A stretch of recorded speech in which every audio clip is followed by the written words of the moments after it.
We'll ask all members to take their seats, and this hearing will come to order. Today we meet to discuss the situation in Haiti. In January of 2010, a massive earthquake struck Haiti, doing major physical and social and economic damage to the country that's the poorest country in the Western Hemisphere. It was a devastating blow to a nation already struggling from centuries of violent repression, struggling from endemic corruption and from extreme poverty. The international community, led by the U.S., rapidly organized an unprecedented humanitarian response. International donors pledged $13 billion to support immediate relief and recovery. Private charities also provided another $3 billion. And that year, Congress approved $1 billion in appropriation for Haiti, of which $651 million was provided to the Agency for International Development to support post-earthquake reconstruction. Now, it's 3 years later, and the results are not impressive. Of the 2 million Haitians impacted by the earthquake, an estimated 320,000 remain in squalid displacement camps.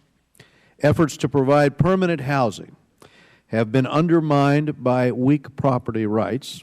Unemployment is very high. Corruption, again, is rampant. The business climate is very poor. Under the leadership of Chairman Emeritus Ross Leitonen, the Government Accountability Office was tasked with studying USAID's efforts, and in particular, this committee was concerned about shelter projects and the development of the Caracol Industrial Park in the northern part of the country. As we will hear today, the GAO, unfortunately, has found that these programs have been slowly implemented, more costly than planned, of questionable lasting import. While much has been promised, little has been effectively delivered.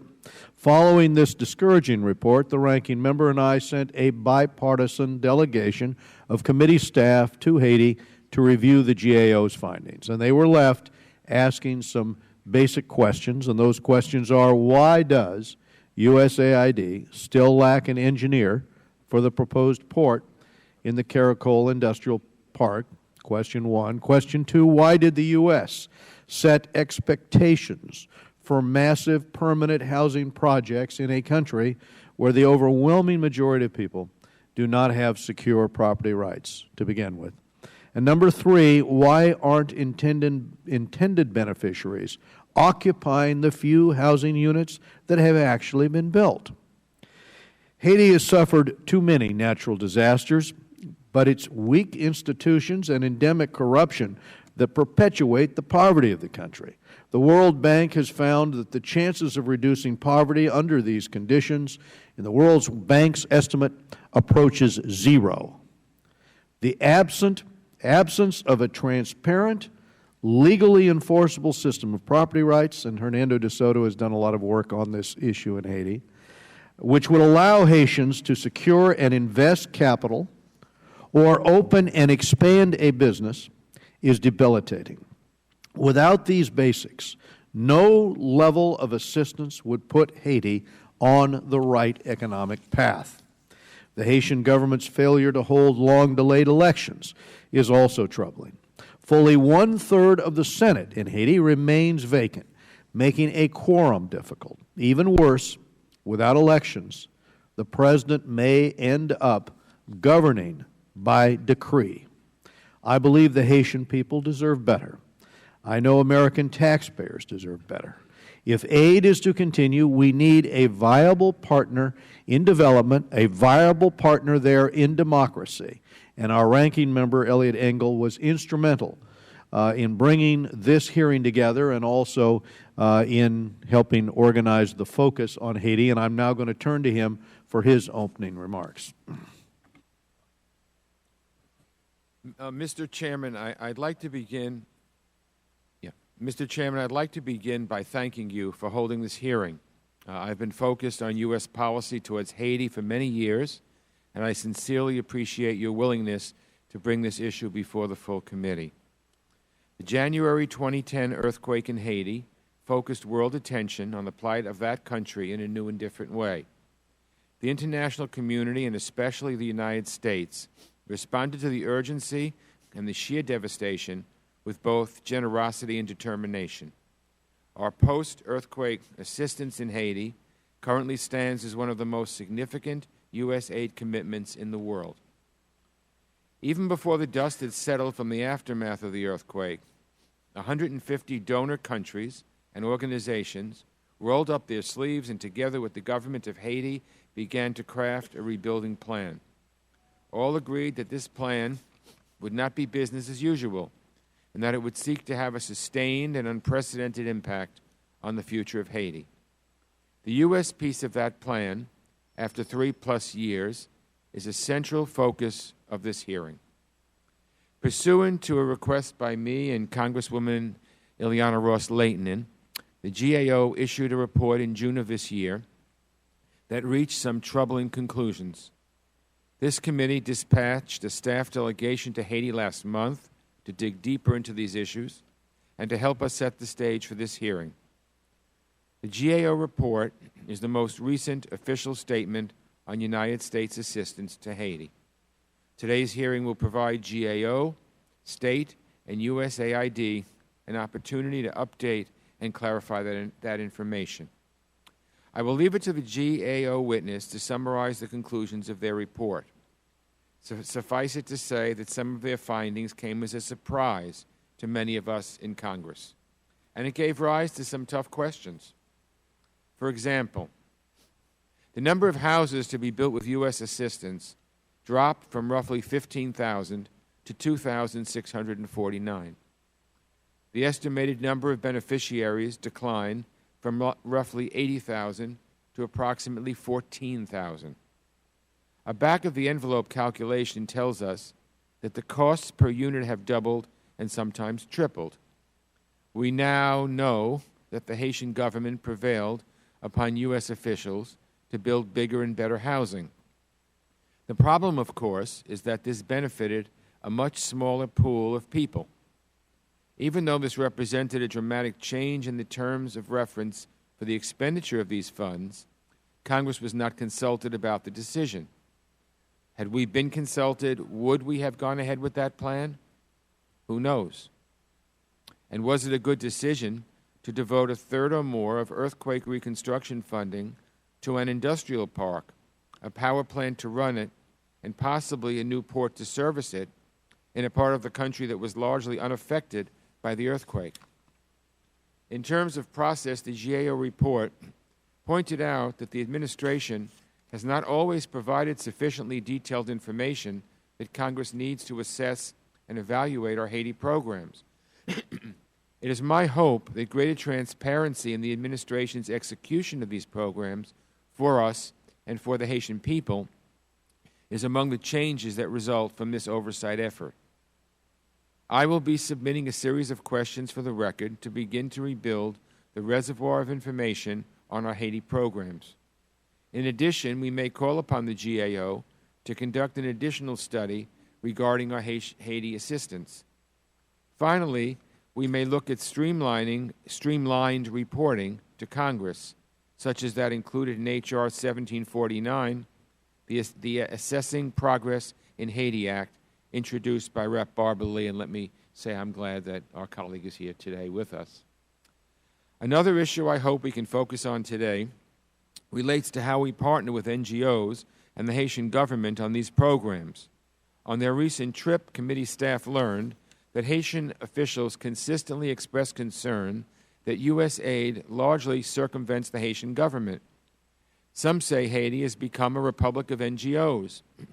The downside of operating this way is that we lose the opportunity to strengthen the capacity of the Haitian government and to increase the ownership of the Haitian government and people. That ownership is a critical ingredient in the sustainability of our assistance. I understand that there are significant accountability barriers here that must be overcome, but the Haitian government is the essential partner in this effort. That said, I must be clear about the Haitian election issue that currently overhangs this entire effort. Haitian congressional and municipal elections are 2 years overdue. The Haitian Senate is operating with 10 of its 30 seats vacant, and President Martelly is claiming that the terms of 10 other senators end in 2014. The donor community does not agree with this assessment, and I don't either. In any case, if that were to occur, the Haitian Congress would effectively be incapable of carrying out its legislative duties, and we would face the unacceptable prospect of President Martelly governing by decree. This matter is already significantly affecting the patience of the donor community, and I know it will greatly affect how the U.S. Congress approaches our assistance in Haiti. I call on President Martelly to find a quick constitutional resolution to this matter and hold elections as soon as practicable. The threshold question we need to ask today is not whether we are on track to rebuild Haiti to a pre-earthquake standard, but rather if we are helping to build Haiti back better. I hope very much that in 2015, when we reach the 5-year anniversary of our post-earthquake assistance program, we can answer that question in the affirmative. So, Mr. Chairman, thank you again for holding this hearing. I look forward to the testimony of our witnesses. Thank you, Mr. Engel. We now go to Representative Salmon of Arizona, Chairman of the Western Hemisphere Subcommittee. Thank you, Mr. Chairman. I would like to commend Chairman Royce and Ranking Member Engel for convening this important oversight hearing on Haiti. The GAO's report on aid to Haiti and the status of the U.S. reconstruction projects and our investment in economic development there. Although the rubble has been largely cleared away, I believe the Haitian people are right to be frustrated with the lack of progress on reconstruction and for perceived lack of coordination on the part of the international donor community.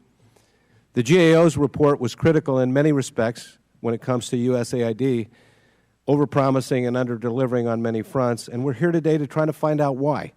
But I also would like to use my time to point out a couple of areas where bipartisan staff delegation reported back some positive findings.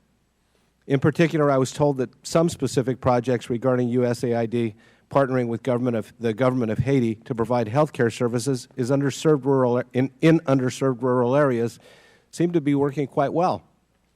In addition, I heard some exciting agricultural programs that are being made possible by a unique partnership between USAID and the University of Florida that are making a real difference for the lives of Haitian farming families and having a positive impact in the local agricultural community by trying to bring their farming techniques and practices into the 21st century. I was also impressed with what I heard regarding the training and professionalism of the Haitian National Police and the government of Haiti's partnership with our DEA to combat the narco-traffickers. In conclusion, I'd like to add my voice to Chairman Royce's concerning the importance of Haiti going forward with finally holding elections. This is a crucial step that the government of Haiti must take if we're able to count on them as reliable partners going forward. Failure to conduct elections in the near term will cause many of us to question the use of taxpayer dollars in recovery efforts, as we will have little confidence in the government. I look forward to hearing more today and making sure U.S. taxpayer dollars are being spent wisely and most cost-effectively as they possibly can in Haiti. Thank you, Mr. Chairman. I yield back. Thank you. We go now to Mr. Series of New Jersey, Ranking Member of the Western Hemisphere Subcommittee. Thank you, Mr. Chairman. Good morning, and thank you to our witnesses for being here today. The 2010 earthquake in Haiti unleashed an unthinkable amount of death and destruction to what was already the poorest country in the Western Hemisphere. More than 250,000 people died, 2 million people were displaced. And ever since, a cholera outbreak has plagued the island, and more than 300,000 displaced people remain in camps. Through a June 2013 GAO report, we know that the U.S. aid efforts in Haiti have been grossly inadequate and marred by incompetence. Reports submitted to Congress have been untimely and shallow. We know little of how money has been spent, and there is a failure to recruit appropriate technical expertise when necessary. And amongst the most disturbing accounts is how the U.S. aid increased the funding allocated for housing by 65%, while decreasing the projected number of houses to be built by 80%.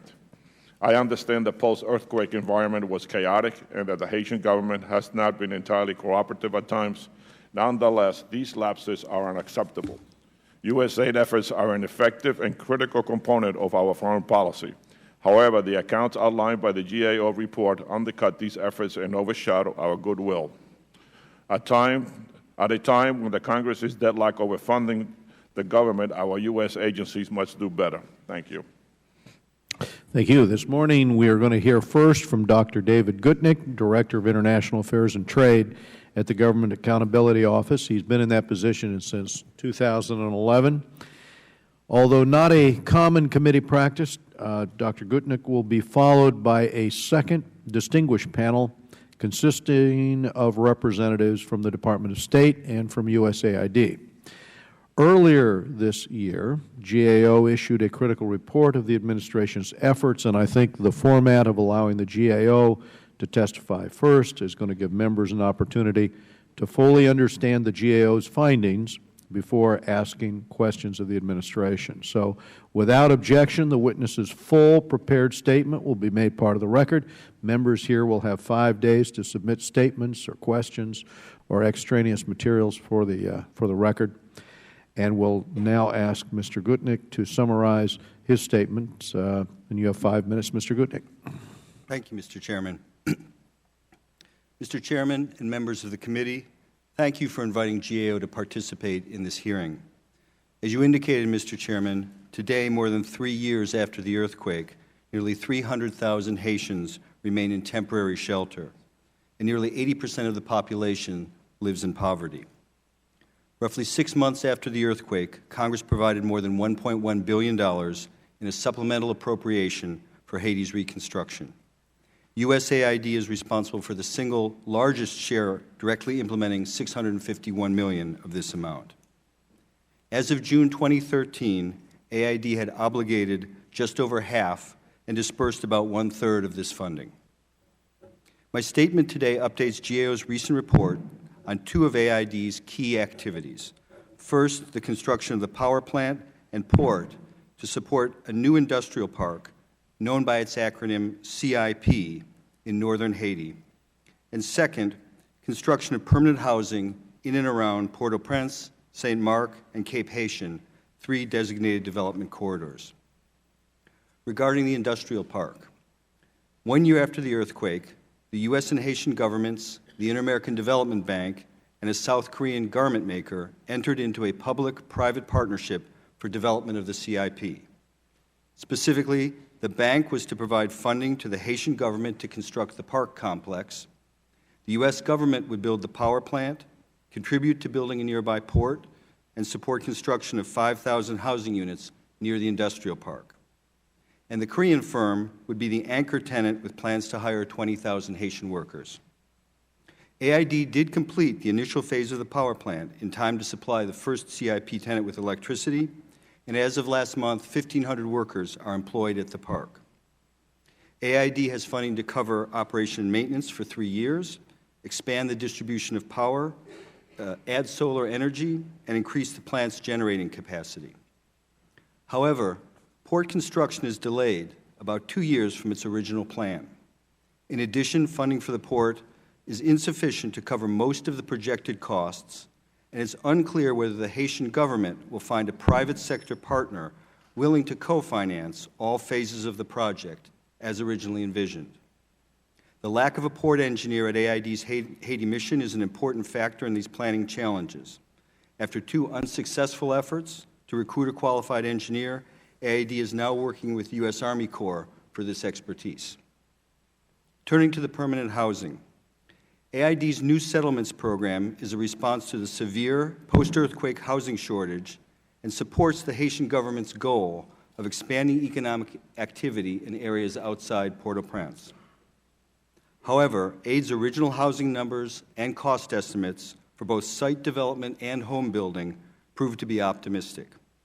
The program's original goals were for AID and its partners to build 15,000 new homes at a cost of roughly $2,000 per plot and $8,000 per house.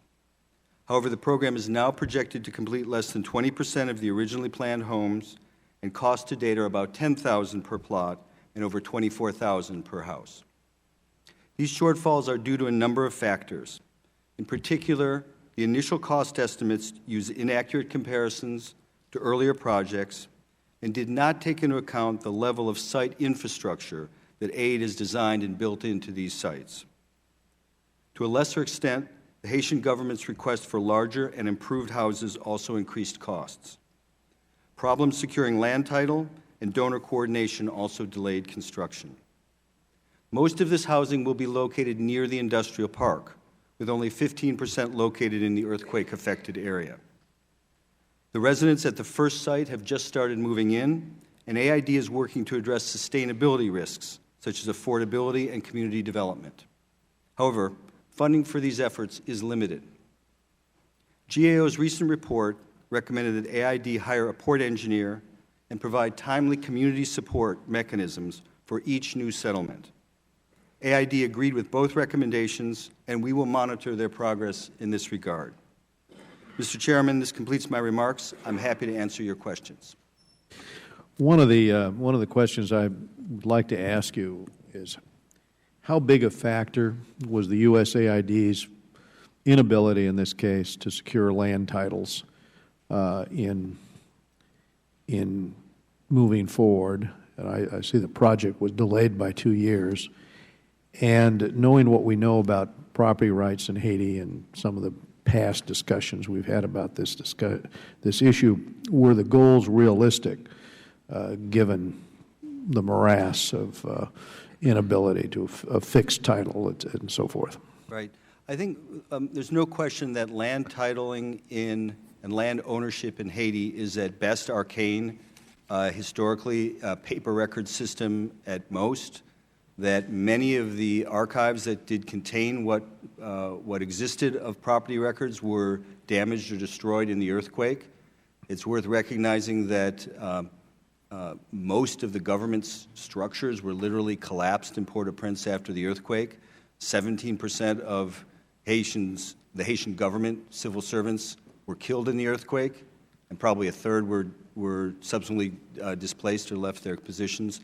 But with respect to land titling, in particular, the building of homes in Port-au-Prince, I think, was sacrificed by the absence of land title, the ability to gain land title, and very limited options for government land in the immediate Port-au-Prince area. So that the original plan was to build most of the homes in Port-au-Prince, right, but eventually most of the land was available outside. Who in the Haitian government, if you happen to know, insisted upon the very costly design changes, and what was the purpose? Well, what was their purpose for I'd that? have to get you the answer on who exactly within the Haitian government made that request.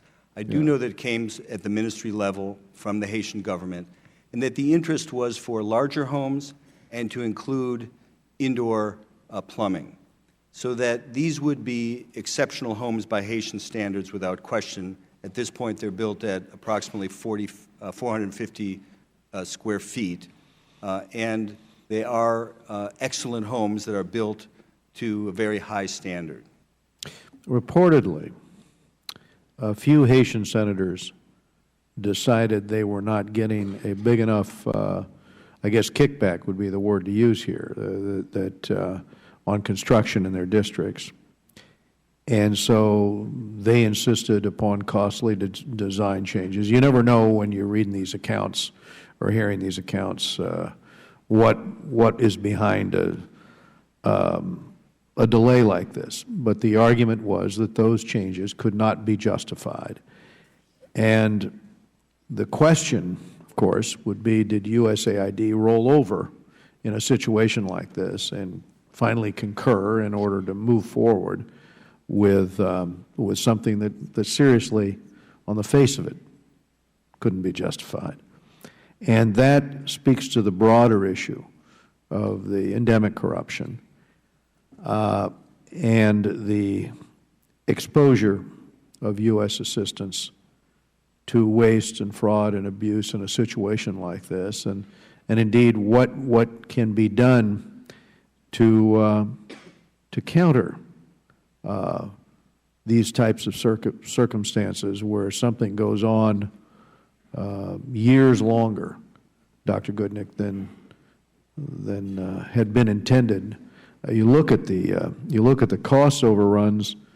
We underestimated the cost by 433% per plot, I guess, in your study, and 193% per house. And the schedule ends up 2 years behind schedule. Your observations on that? Well, the cost escalation occurred really in a number of different phases, and this is outlined in our report. The initial estimate of $2,000 per plot and $8,000 per home came originally in some of the activity approval documents, the early documents that AID submitted for review that formed the basis of their initial goals and their cost, the estimates of the cost. Subsequently, AID got formal independent government estimates and just before letting contracts, and found that the costs had risen. So that was the first escalation. A second escalation occurred when they first got bids back, which were found to be actually higher than the independent government estimates. And then finally, the Haitian government's request for the larger and improved homes added yet another cost increase. I'm not specifically familiar with the issue of corruption that you mentioned, although it's fair to say corruption is felt to be endemic in Haiti.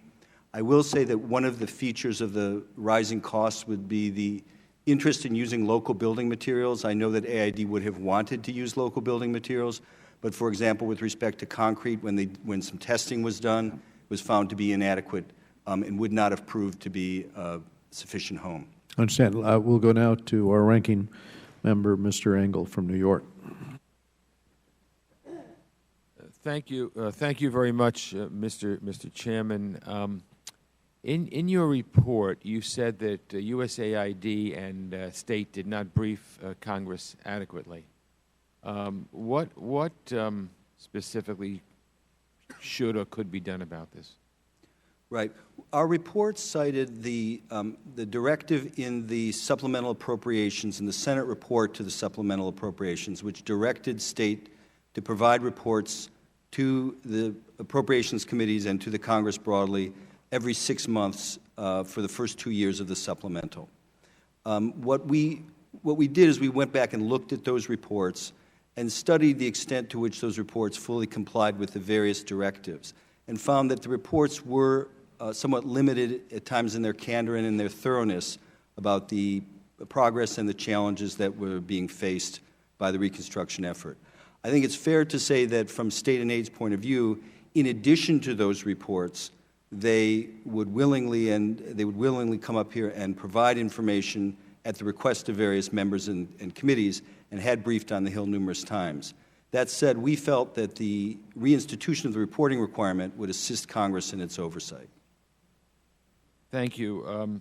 How does USAID's reliance on contractors and NGOs impact the effectiveness of U.S. aid in Haiti, in your opinion? Yeah, I don't think AID could do its work without contractors and NGOs in Haiti. I think one of the interesting questions related to your question would be the extent to which large, either U.S. or multinational non-governmental organizations versus local organizations could be used. And it's my general understanding that part of the reason the cost escalated for these homes was that the prime contractor or the prime builder, AID wanted to ensure was a fully responsible contractor who was going to build according to the standards and specs that they had sought. And that does raise the price. With respect to the actual digging in the earth and laying of the bricks and mortar, I think they've worked as hard as they can to identify local NGOs who can hire local labor to do that work. I'm going to give you some quotes I'd like you to comment on. After the earthquake, the administration said we must, quote, do things differently, and explained that we had to work with the Haitian government, quote, as partners. It said we couldn't have a, quote, scattered array of well-meaning projects, and we needed to, quote, coordinate our aid and hold ourselves accountable, unquote. Obviously, I'm not sure we've done those things. I'd like you to comment. Right. Well, I recall that immediately after the earthquake, when I think the spirit of cooperation and the endeavor to build back and build back better was first emerged, there was an intention to work as closely as possible and to assist in rebuilding Haitian government capacity to take charge of this rebuilding. And the first structure that was developed after the earthquake, something called the IHRC, the Interim Haitian Reconstruction Commission, which was co-chaired by the then Prime Minister of Haiti and former President Bill Clinton, was an effort to have the U.S. and the multilateral community join with the Haitian government in an effort that ultimately could be Haitian-led. Unfortunately, that effort did not yield a highly functioning Haitian government entity or ministry that could take over development. There has been an effort to restart a similar process just in the past 6 months.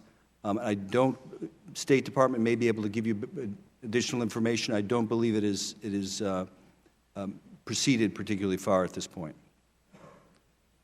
What are the report said a lot, but if you could highlight the major criticism, the major thing that jumped out at you, what would that be? Right. Well, the first thing I'd want to do is put this in context that we were asked by yourself and Ms. Ross-Leitonen to look at two of the key efforts that USAID has undertaken. So the Industrial Park Project and the permanent housing, two arguably key features or signature features of the development and reconstruction post-earthquake. They are by no means the only activities that AID has undertaken. But with respect to those two key activities, I'd say the key takeaways for me are, one, there's a tremendous challenge in completing the feasibility studies, selecting a site, and then going through all the steps that are required to construct a port that will be part of the larger apparatus of this industrial park, the power plant, the port, the housing units, and the complex itself. So the first takeaway is that the challenge is getting that port up. The second one is the housing. I think it's fair to say that the initial estimates were just too optimistic, that with the best of intention, there was a goal of 15,000 houses that between land, donor coordination, costs of building materials, and some weakness in the initial estimates was just not destined to come to fruition. Thank you. Thank you, Mr. Chairman. We go now to Ileana Ross-Leitonen from Florida, Chairman of the Middle East Subcommittee. Thank you, Mr. Chairman, and thank you, Ranking Member Engel. As we discussed more than 1 year ago, on June 22nd, 2012, then Ranking Member Howard Berman and I requested that GAO investigate reconstruction efforts in Haiti, specifically pertaining to shelters and development of the surrounding areas of the Caracol Industrial Park in Cape Haitian. Thank you, Director, and thank you to your team members who did a thorough job in this GAO report. We commend you. I was shocked to read the findings of the report and deeply disappointed that our foreign aid continues to suffer from a lack of real, targeted, comprehensive strategy to improve the situation on the ground for the people of Haiti. While Haiti, unfortunately, remains one of the poorest countries in the Western Hemisphere, U.S. taxpayers have been extremely generous in providing millions of dollars in foreign aid and humanitarian relief to this Caribbean country. In fact, Haiti is the largest recipient of foreign aid in the region. However, it is our responsibility to ensure that these dollars are being spent wisely and are showing the impact and the results that are intended. While I recognize that the environment in Haiti may be difficult, we must do our due diligence in this committee to hold U.S. officials accountable for the mistakes made in Haiti. Over 3 years ago, this body acted to provide emergency relief funds for Haiti to help the recovery efforts after the earthquake. It is appalling that we find out from this GAO report that only 50% of the funds have been obligated and a mere 35% have been dispersed. Mr. Director, why do you think that USAID and state have been so behind on getting these crucial dollars out the door? And I'm going to continue. Also, given the fact that no U.S. dollars go directly to the government of Haiti, do you believe that our government has correctly prioritized relief efforts through reliable NGOs? Another alarming finding from your report relates to housing. USAID decreased the projected number of houses they anticipated from 15,000 homes to now just 2,600 homes. This means that less people will be helped, from 75,000 as originally planned to now just 13,000 people. This translates to less homes for less people at double the cost. This is beyond unacceptable. It is scandalous. And lastly, I would like to discuss the report, the port in Cape Haitian, as you pointed out in your report. According to the GAO report, this port is 2 years behind schedule, may take up to 10 years in finishing. And in addition, as of June 2013, USAID has yet to fill the position of a port engineer to oversee the project. These misguided decisions are reckless and only hinder our ability to help the people of Haiti, which is our objective.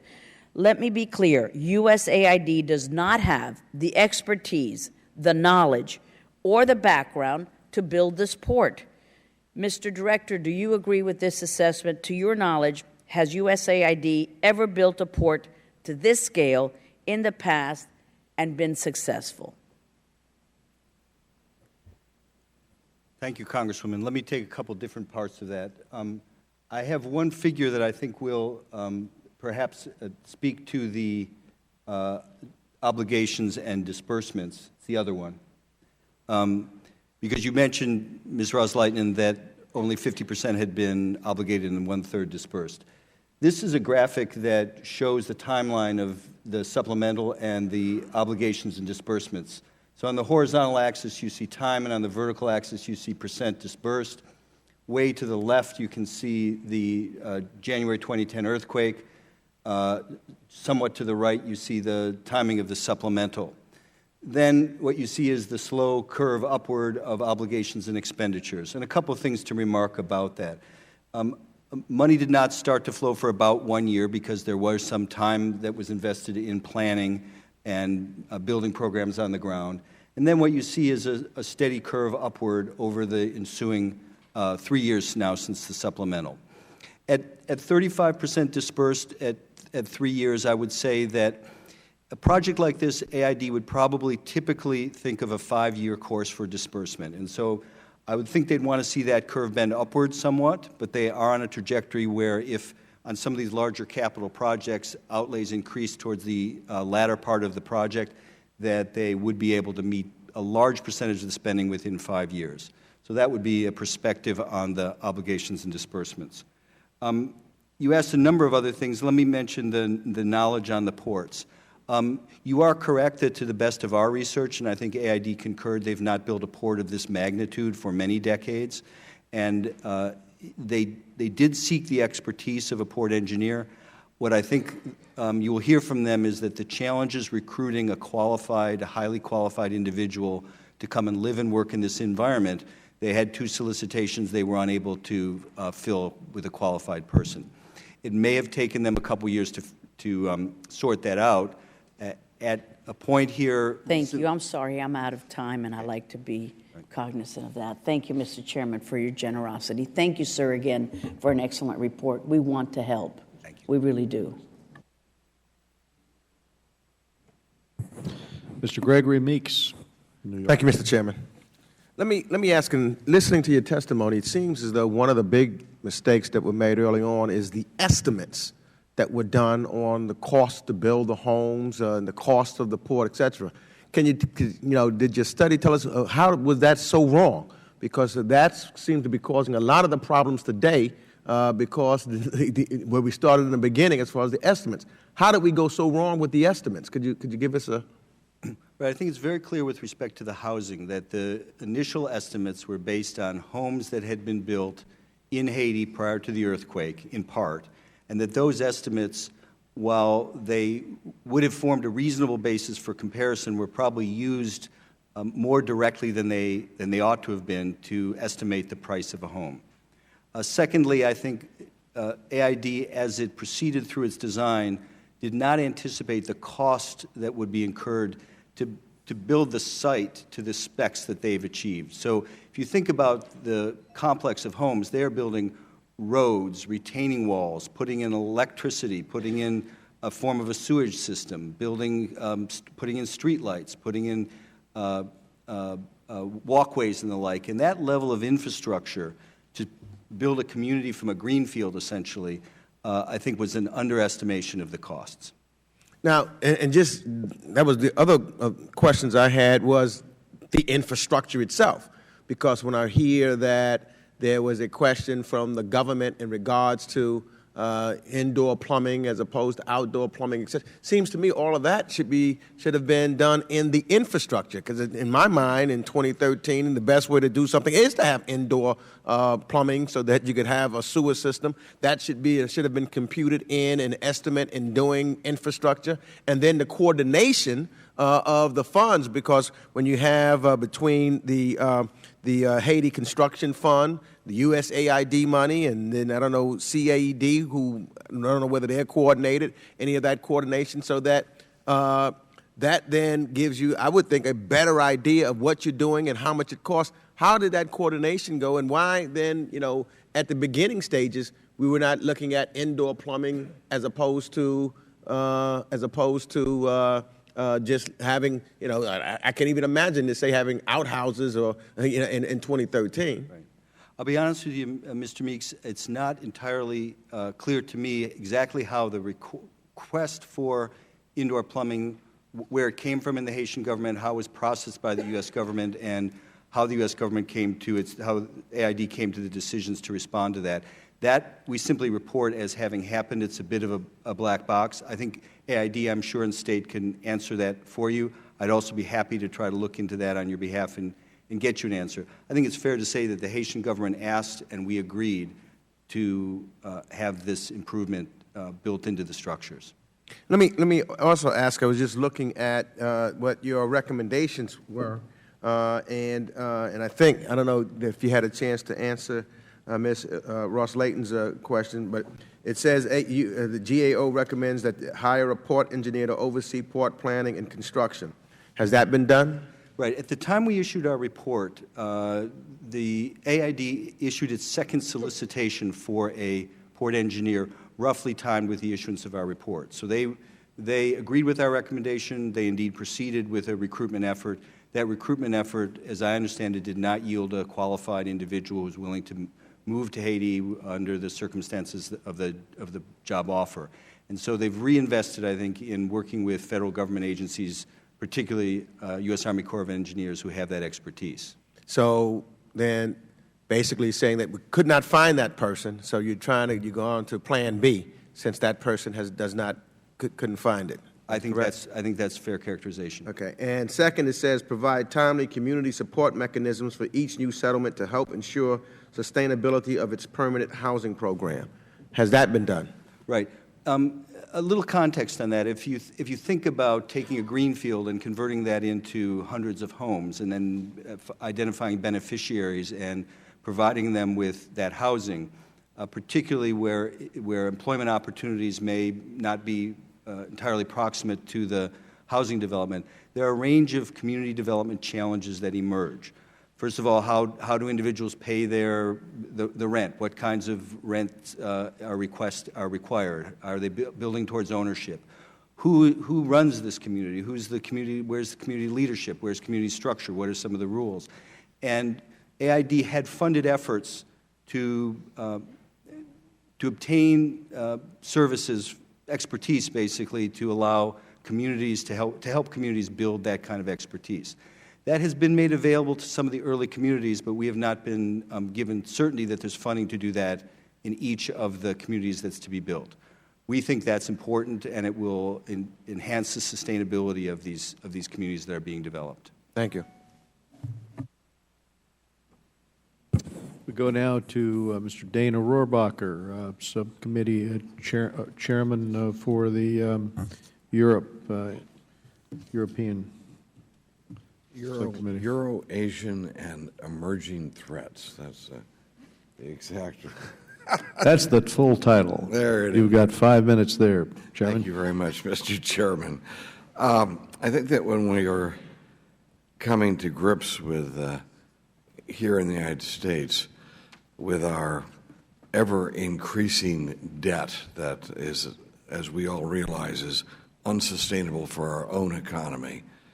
It behooves us to take a look at what we're doing as a government and to see if there are not ways that we can do things more effectively and efficiently, and what we can afford and what we can't afford to do.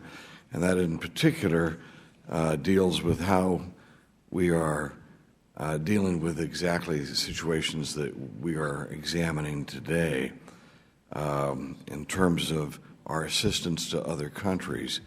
I think that, Mr. Chairman, in specifically, we're going to have to determine whether the United States can still be involved in long-term development, or whether the limited amount of money that we have now because of our own debt situation will mean that we've got to focus instead on emergency and disaster assistance as the essence of American foreign aid as compared to long-term development, or especially, I don't think that we can any longer afford ongoing subsidies to foreign governments, especially when the foreign government seems to indicate that there are corruption problems within that society.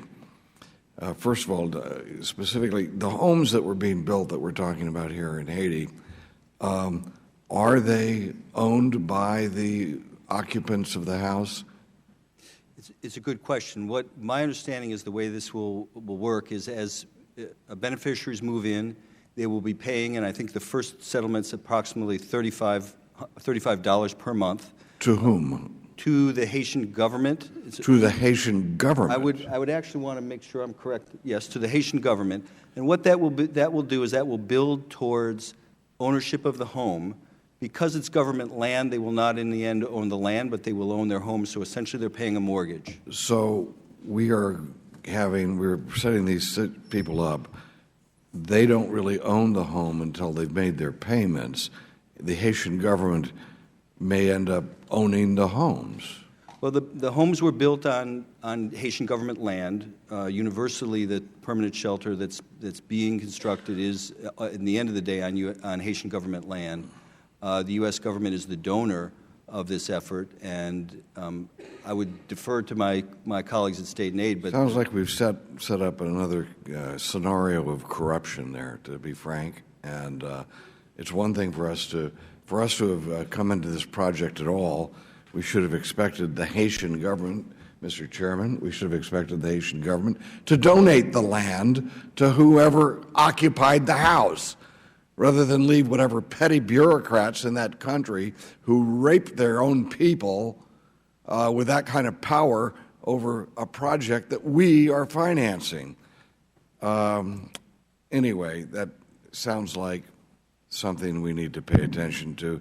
You know, the Chinese do things a lot differently than we do when they have projects like this. But let me ask you, are we using local contractors to build these homes?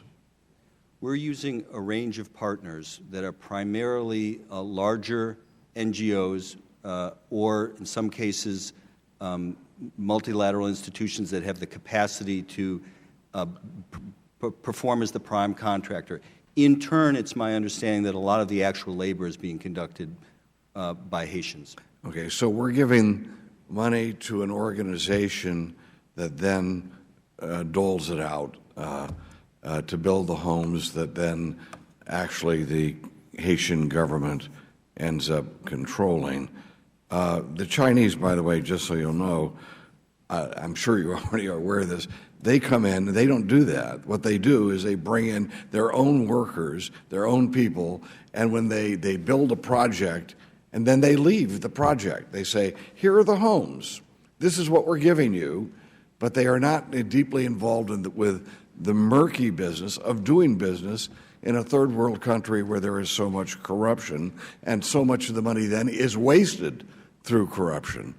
Let me ask you a little bit about the specifics. Well, I've got about 9 seconds, but I understand Cheryl Mills, because this was such an emergency situation, and the task was so daunting that she was given certain authority and a vehicle of trying to make this work in Haiti, that it went out of the normal process that the State Department uses for such emergency measures. How has that worked out as compared to what the normal procedures would have done? I'd have to defer to State Department on that. In general, we have been working with the Haiti Task Team and the Office of the Haiti Reconstruction Coordinator at USAID and State Department, respectively. If they are working with above that level within their own respective departments, I'm less familiar with that. Well, we're going to have to find better ways of how we have limited amount of money now as compared to what we've had in the past. Our own country can't sustain the course we're on. We've got to do things better, and frankly, there's just as much corruption as there ever has been. Thank you very much. We go now to Mr. Service of New Jersey. Yes. Okay. Did you mention before that the houses were 450 square feet? Is that what you said? 450 square feet, 450 square meters. Is that? I'll have to get the precise answer for you, but my understanding was 450 square feet. And this is a request by the government to make it that large? Yeah, they went from about 200, I'm going to look this up for you, but I believe they went from about 275 square feet to 450 square feet. What? 275 square feet? That's a room. It's a small house. It's as they're constructed, they are a one-bedroom with a concrete pad where the resident, if they choose to, could add a second bedroom. So it's a bedroom, a living area, a small bathroom, and a kitchen. I mean, I don't think it's outrageous that the government requested that you make it a little larger and put a bathroom in there. I assume that's the reason we agreed to it. Again, I wouldn't claim to have a great deal of knowledge about the discussions that took place between the U.S. and the Haitian government to agree to it. I simply know that rather late in the day, the Haitian government asked for this improvement and the U.S. government agreed to it. And you say they own the land, the government owns the land? Yes, in all cases, there are 8 sites that have been developed. We have a map in our report that will show you the location of the 8 sites. 1 is in the Port-au-Prince area, 4 are around the industrial park, and 2 are in the St. Mark's corridor. And in each case, at the end of the day, these ended up being on government land.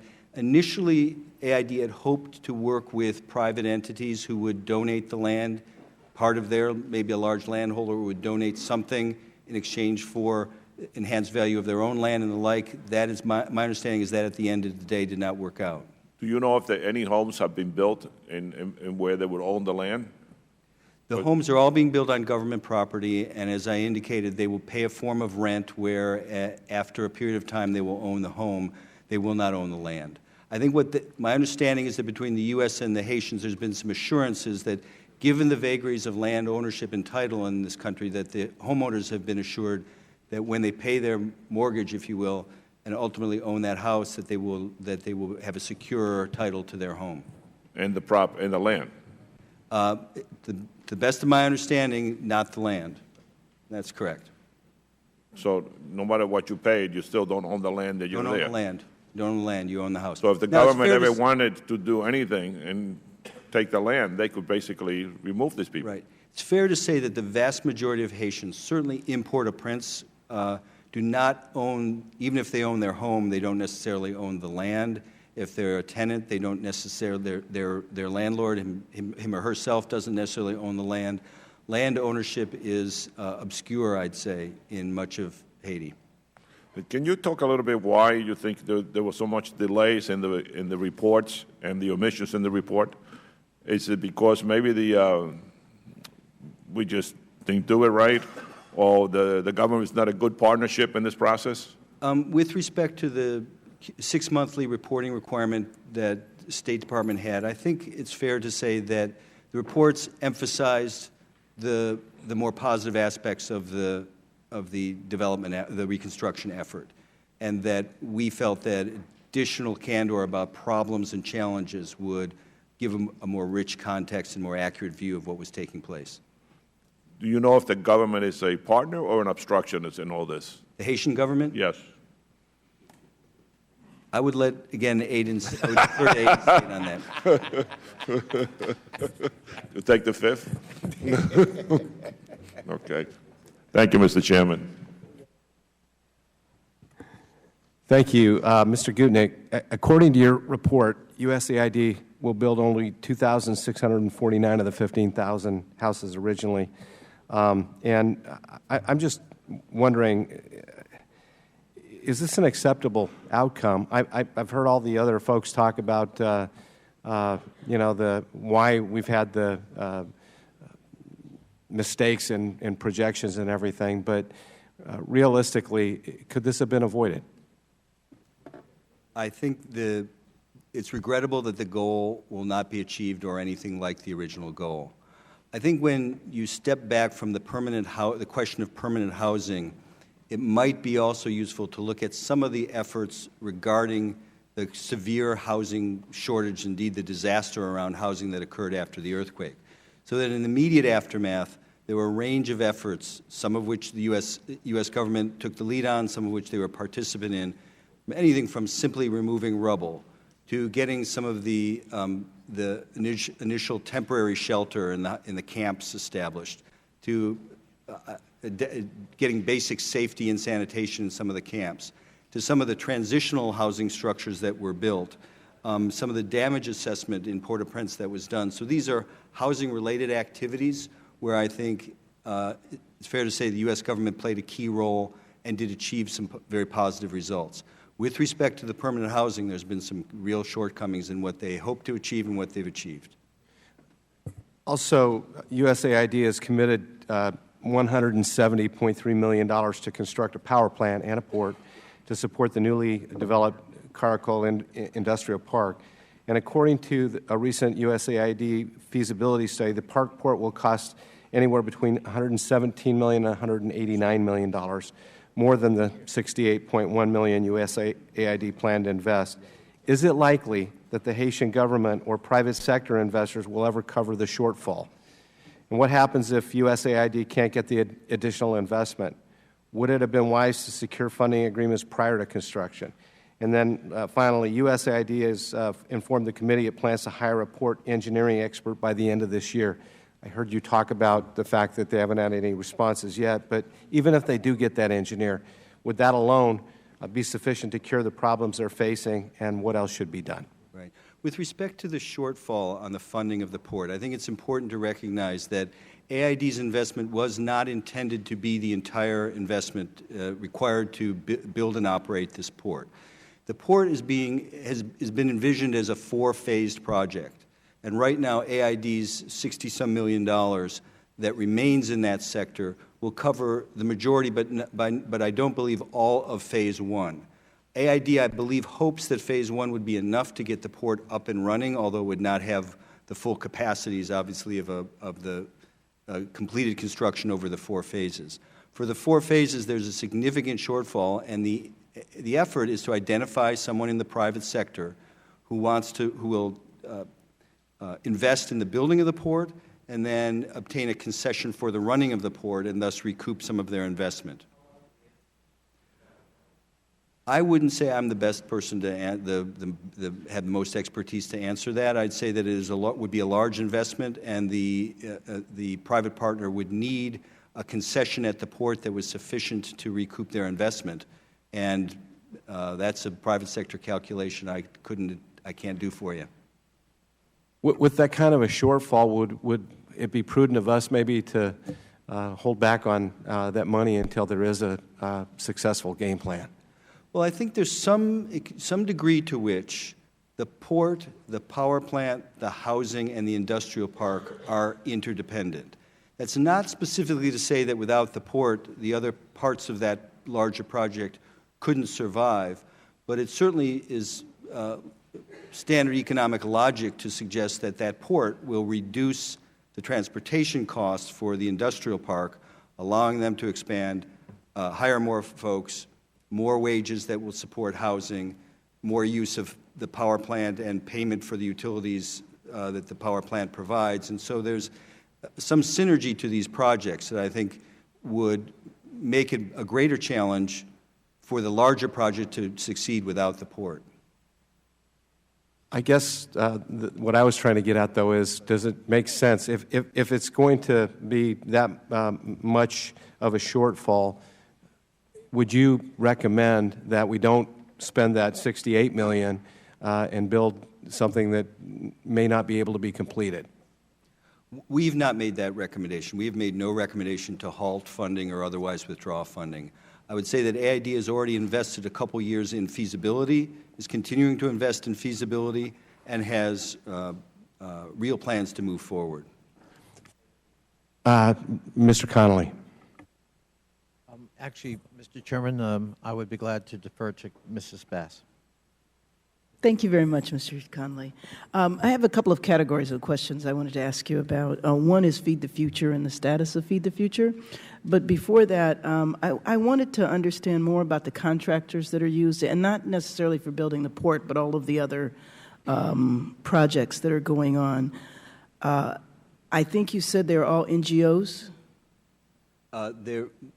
My understanding is that they're non-governmental organizations. In one case, it's a development bank.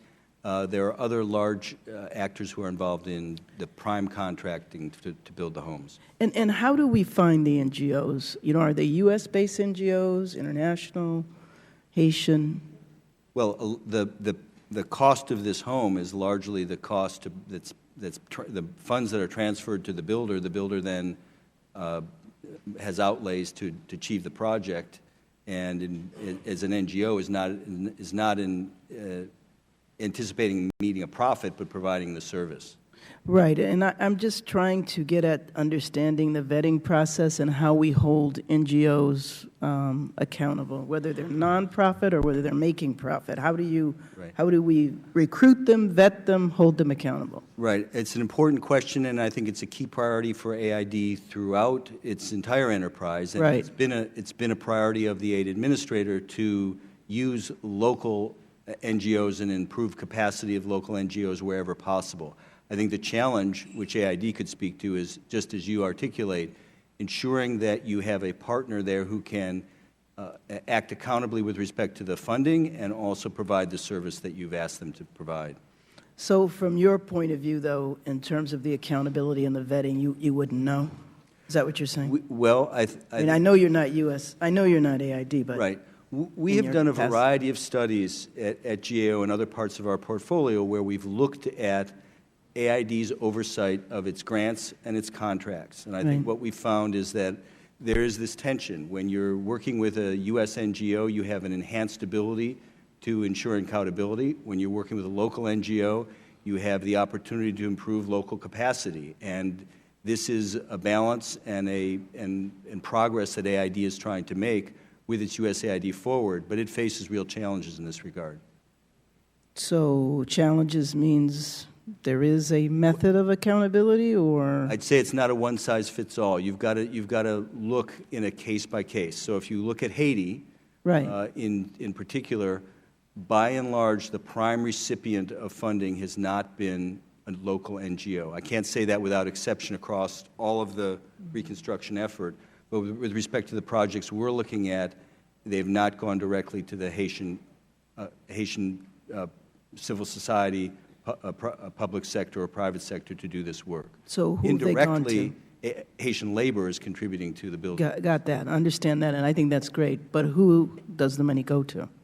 If it's not Haitian NGOs, who is? Well, I mean, there are a number of large NGOs, some of whom you'd recognize, the American Red Cross and the like, are the types of organizations that are prime recipients. Okay. And are you able to comment about the status of Feed the Future? Excuse me? Are you able to comment about the status of Feed the Future in Haiti, the $88 million that has been spent so far? I'd be happy to take questions for you and get back to you on that. I'm not our agency's expert on that issue. Okay. I certainly know that hunger in Haiti was on the rise prior to the earthquake and has become more acute, and particularly with the cholera epidemic and certain natural disasters subsequent to the earthquake, 2 hurricanes that have buffeted the island. There's been real challenges, and deforestation is a huge problem. Okay, well, we could save that for the next panel. Thank you very much. Mr. Chairman. Mr. Connolly? I would ask unanimous consent that our colleague Barbara Lee be allowed to participate in this hearing. Absolutely. I thank the chair. Chair recognizes Mr. Marino. Thank you, Chairman. Over here, sir. And thank you for being here. Have you or anyone from state, if you can speak to it, any U.S. entity or person discovered corruption, fraud, or theft taking place in Haiti on these projects? On these two projects, I'm not aware of any specific charges or findings of corruption. Okay. Is there an entity or is there a person responsible for investigating the potential for corruption? Well, with respect to ensuring that both the financial and programmatic controls are in place such that the funds are being used for intended purposes, AID is going to have grants or contracts managers or oversight functions within its within the Office of the Haiti Coordinator, within the Haiti Task Team, within the USAID mission that are looking to ensure that the funds are being spent as intended. Again, I don't have any specific observations about corruption or lack of accountability in these projects. That said, they are, with respect to housing, clearly not meeting some of their targets. Do you have access or have you had access to any of these reports that may have been put together to determine whether the money is going where it's supposed to be going and we're getting the product in return? You know, that was not a key part of the scope of this project, so I'd have to honestly say I could look into that and get back to you, but I don't have specific information for you. Is there a U.S. entity on the ground, for example, let's say someone to review initial plans and prints, someone to review initial cost? If a load of concrete is coming in, is it the grade that was spec'd out? Is it being properly laid? Are the materials that are used to build a house, are they materials that were spec'd out, or are they ended up being a lesser quality? Is there anyone that reviews this on the ground as the building is taking place? Right. In general, I think I would point to two types of oversight of that kind of accountability challenge. One, the initial contractor or grantee is going to be required to provide reports to AID, and secondarily, at the AID mission, there's going to be oversight of those reports and that information that comes forward. The Inspector General is also the Regional Inspector General based in El Salvador has done a lot of work on the ground in Haiti, but the general accountability and oversight, the internal controls for those projects tend to be managed within the aid mission. So you stated that previously that much of the labor is and should be from the Haitian people, correct? That's my understanding, yes. Now, if an individual or a business person, man or woman in Haiti has a cement company, is there ever a situation where a representative from the United States is on the ground making sure that the product that is on site is the product that we originally paid for? Right. Well, I mean, concrete's a good example because it's my understanding that in these building projects there's not been sufficient information to suggest that locally procured building materials are satisfactory, and so part of the escalation of costs is the importation of a lot of the building materials to satisfy the demands for quality. Don't you think then there could be a cost savings, there could be time savings if there's actually a representative of the U.S. as a project manager on site making certain that we are getting what we pay for, or a series of managers? You know, honestly, Congressman, I think that's a question I'm going to have to let you direct to AID. I don't have the answer for you. And then I have 30 seconds left. Can you, again, expand on a little bit, how is what is USAID doing, and what's your conception of more private enterprise getting involved in projects like this? Well, the port itself is an effort to build a public-private partnership. That's to say, for USAID to partially fund the port after feasibility studies have been done, designs have been completed, and to identify what would be a large, in Haitian terms, a very large investor to contribute to completing the port and becoming the concessionaire. So there's one example. Okay, I see my time has expired, and I want to keep within my 5 minutes. Thank you, Doctor. Mr. Vargas. Thank you very much, Mr. Chair. Appreciate the opportunity. Well, I have to say I was much more scandalized before I got here, because now that I'm here, I think some of the questions have been answered. I looked at that you were going to build 15,000 homes. That was the original. But it turns out that was a pie in the sky, that those numbers were way off, one. And two, that you were looking at building them in Port-au-Prince where it would be infill as opposed to raw construction. So infill is a lot cheaper. Any of us who have worked in the business know that. So infill would have been a lot cheaper, but because the property wasn't secure, you couldn't get simple fee title there. You had to build somewhere else, so you have to put in the infrastructure. Secondly, interestingly, the houses were going to be 275 square feet. And just so you understand what that is, a house of 15 times 18 feet is 270 square feet. The average family size of a Haitian family is 4 people. So you're going to put 4 people in a room of 15 by 18. So someone came up with the outrageous idea that they should put them instead in a room of 21 by 22 square feet. I know that area well because a few years ago I built a garage. That's how big my garage is. So somewhere the scandal is that you're going to build a house the size of an American suburban garage to put in 4 people, and that the outrageous thought that they might have a bathroom. You know, my daughter spent the last 2 summers, the summer before last summer, in Nicaragua, up in a place called Los Lipes, way up in the jungle, and she didn't have a bathroom, which I was grateful for because now she doesn't complain at home, a 16-year-old. And this year she was in Paraguay this summer working for Los Amigos, Los Americans. Again, they didn't have a bathroom.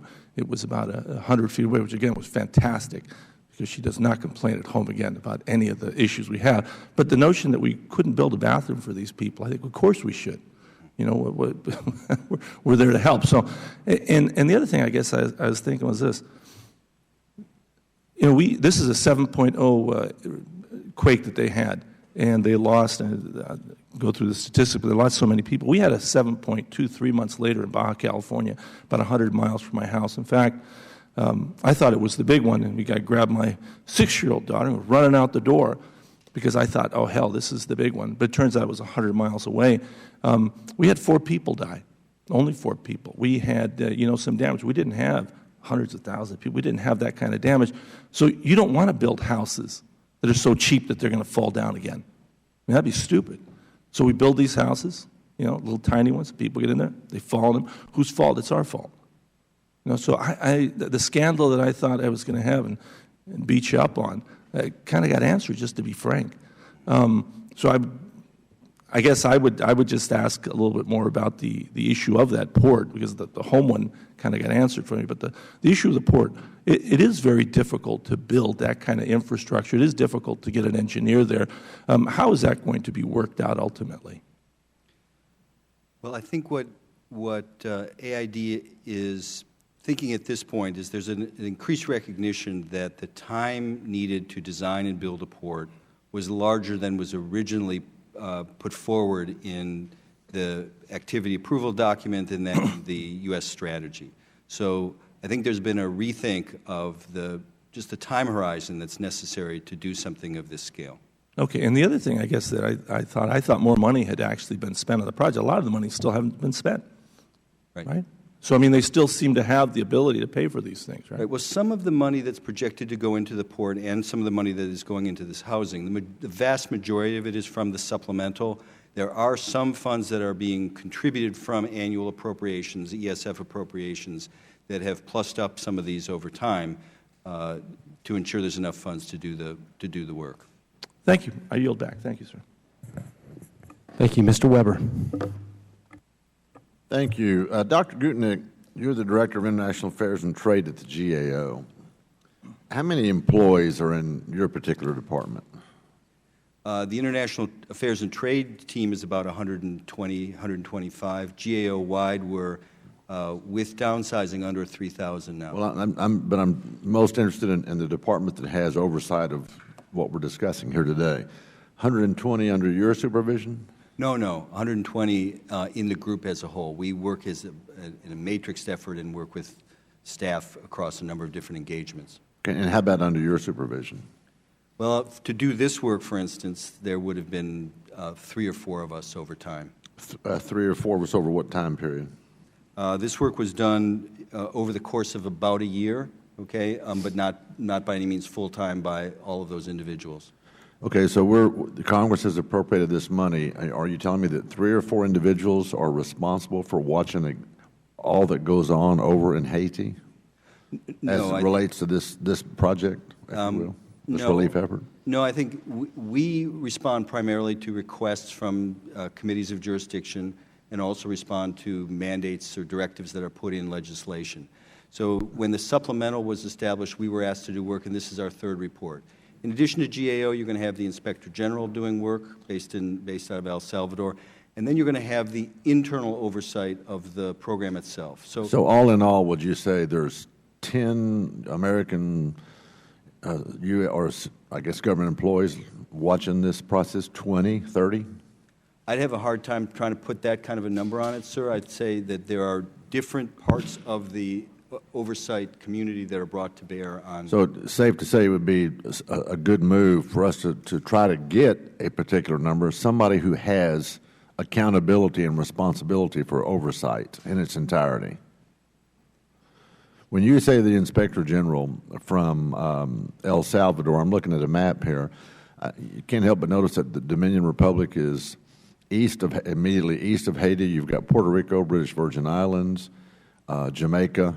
Of course, it's southeast of Cuba. It looks to be, I don't know, 20 or so miles, maybe. Are all of these countries helping in any form or fashion? Well, the Inspector General at AID was provided $5 million, I believe. I'll check to make sure that's correct, in the supplemental appropriation to provide oversight of these funds. So there's one way in which the oversight of the project was resourced, if you will.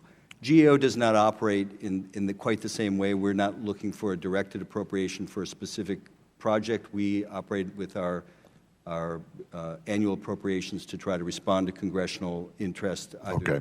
Let me move on just a little bit here. Do you have any knowledge, is the Dominican Republic of Puerto Rico, Jamaica, and others, are they helping with the relief effort?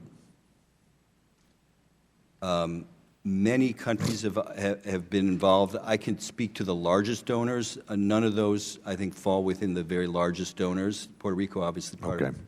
You also mentioned that there was a South Korea garment facility, I think, in your comments. Right.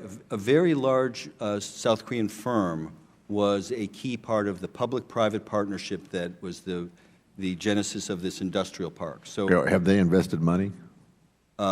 Sure. They are operating their firm. They are producing clothing and shipping it to the United States as we speak. Do we have sufficient safeguards in place that they won't use as tantamount to either slave labor or child labor? It's an important question. I think it's been looked at. There is a minimum wage in Haiti, which is approximately $5 a day, as I understand it, and they are being paid at minimum wage.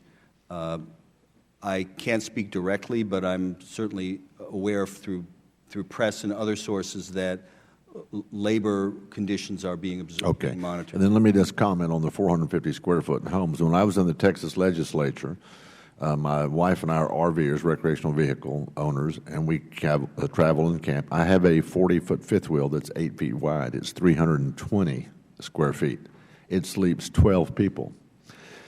Wouldn't want to live in it full time if I didn't have to, but I can't tell you how much, and I did for 5 months out of every other year in the Texas legislature. But I can tell you that you make do with what you can, and I lived, and we've had kids live in a 320 square foot area for a week or two at a time. It's not the most optimal, but a grateful people, of course, ought to say 450 square feet with a bathroom would be just tremendous. So I just want to make that comment. Thank you, Doctor.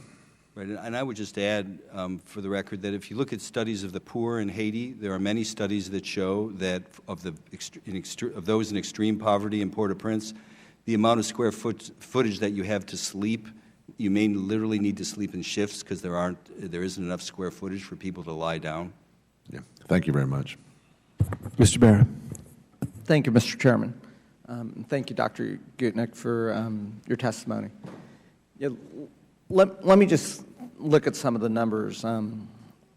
51 million was what was allocated for housing. Is that correct?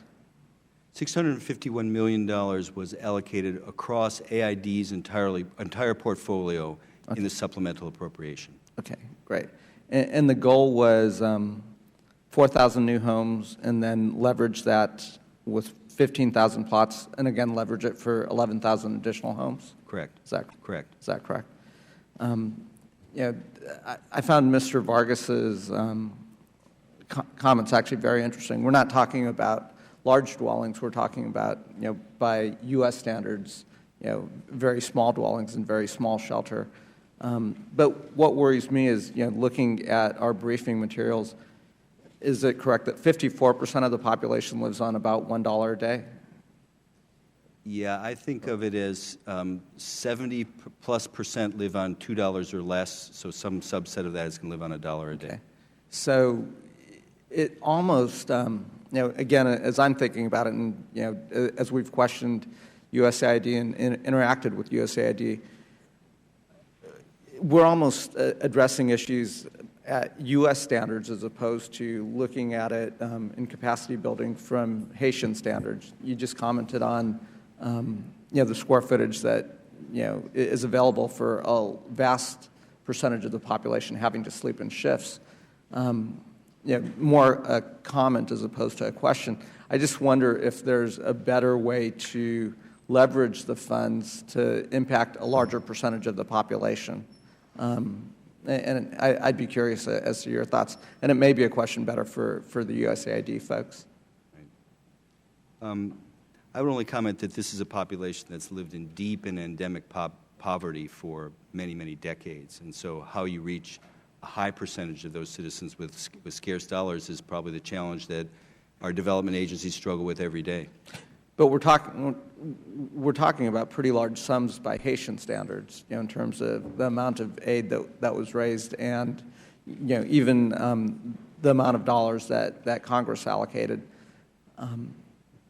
It seems as though a fairly large amount in a very poor country that's going to address a small segment of the population, as opposed to really going after root cause issues to try to develop some systematic change to actually address the folks that probably were most impacted by the earthquake as well, which I would imagine the poorest were disproportionately impacted.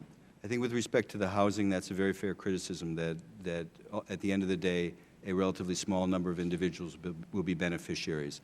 I think in fairness to the program effort, it has to be looked at in the context of other of the activities that related to shelter in the immediate aftermath and in the months and years that ensued that don't end up yielding permanent housing but maintain people's roof over their shoulder for some period of time after a huge natural disaster. Okay. And if I look at some of what's in our briefing, Haiti also has one of the largest wealth disparities in the world, with 68% of the total national income accruing to the wealthiest 20%. I have to also believe that, in construction and land ownership and so forth, with the level of corruption, I'm worried that some of those dollars that we're investing also disproportionately are benefiting the wealthiest, as opposed to leveraging those dollars to benefit the folks that are most affected.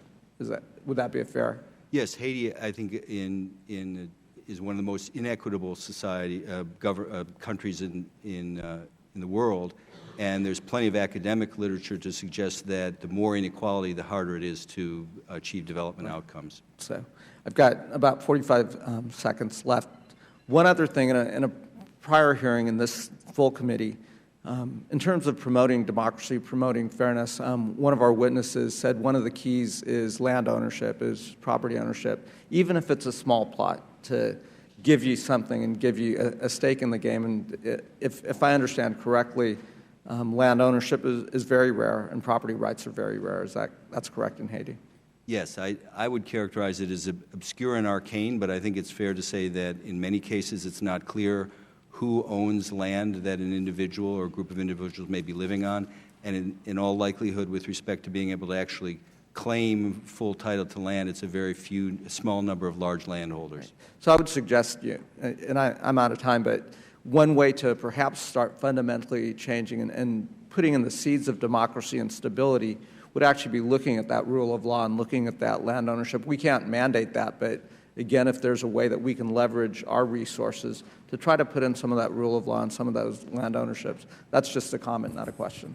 And if I could just remark, I think that's a very important comment, and there are programs through this reconstruction effort that are trying to get at that we, GAO, did not look at, and it may be a good topic for discussion with the subsequent witnesses. Thank you. Mr. Perry.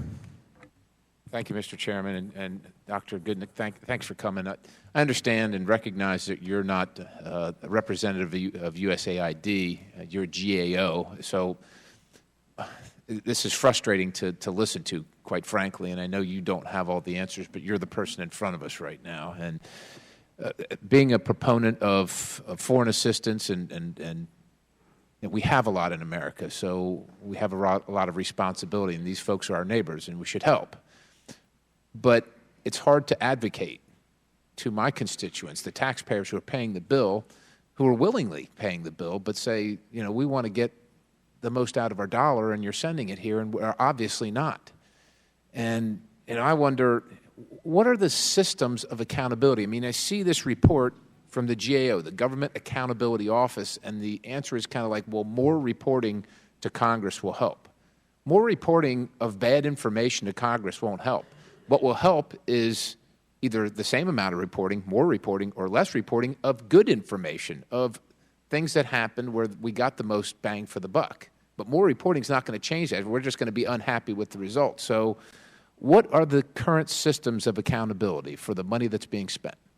Right. Well, I think with respect to our recommendation for reporting, we cited not only the end of the reporting requirement under the supplemental, but the quality of the reporting that came forward during the supplemental. And just as you implied, it would be more helpful in Congress's oversight to the extent that the reporting that was provided gave a full and accurate picture of the progress, but also the challenges and shortcomings of the effort that had taken place. With respect to the accountability and oversight broadly, as I think we've discussed, there are a range of mechanisms that seek to get at oversight and accountability of government expenditures in this kind of environment. But they don't seem to be working, in my estimation, based on what I've heard, and I don't know if I'm getting partial information, but these statistics, if we live by them in our personal lives at home, where we're going to build this many houses and we're about a third of that for the same amount of money, and somehow we'd accept that as okay, we would not accept that. We would not accept that anywhere here. Somebody's head would be on a platter. Is there one point of contact? Is there one person at USAID that is responsible for this project?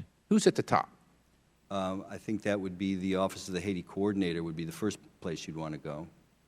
All right. So I would recommend to the committee that person come to this committee and give us a report.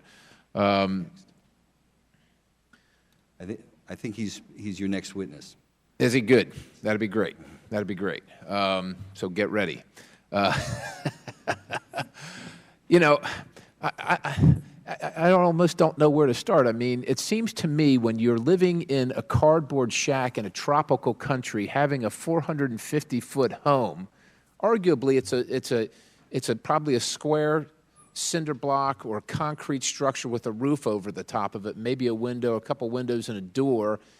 If you're used to living, or you've been forced to live in a cardboard home with a mud floor with an open sewer out front, because I've been to some of these third world countries, not particularly Haiti, but I've been to other environments that are very similar.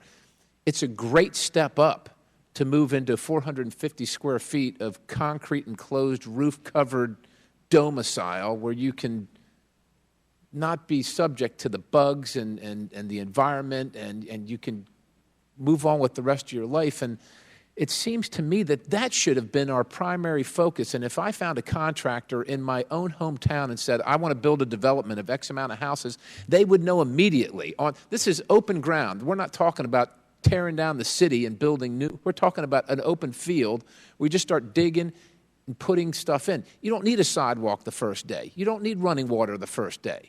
You need a place to put your stuff and get out of the weather. That's what we should be focusing on. And it's appalling to me, and I think it would be appalling to most citizens, that that's not what we're focused on. And I beseech you as the GAO representative for us, that's what you should be focusing on, not the efficacy of reporting, the efficacy of getting something accomplished for the best bang for the buck. I got to tell you, I'm disappointed in this. This is just going to tell us where we're going to report more to Congress. La-di-da, that's great. It's going to be the same. We failed to provide. We failed to spend the taxpayers' money wisely. That's what we're going to hear more of. This is rhetorical, but should we be happy with this? What can you do? Is there something that we're not doing to empower you more? How can we help you help us? Well, I think I need to think about that question before I give you an off-the-top answer. But in general, I would say that, sunlight is helpful. That's to say, the more something is observed, the more likely it's going to be accountable, it's going to be more transparent, and you may get more for the investment. Thank you, Mr. Chairman. Thank you. I yield. Mr. Connolly. Thank you, Mr. Chairman. And before I begin, I would ask unanimous consent that our colleague, the gentlelady from California, Maxine Waters, also be permitted to participate in this hearing. Without objection. I thank the chair. Dr. Goodnick, how often have you been to Haiti? I've been to Haiti twice since the earthquake and a couple of times prior. Okay. Just personally, on a scale of 0 to 10, in that time period, have you seen some progress? Assign it a number.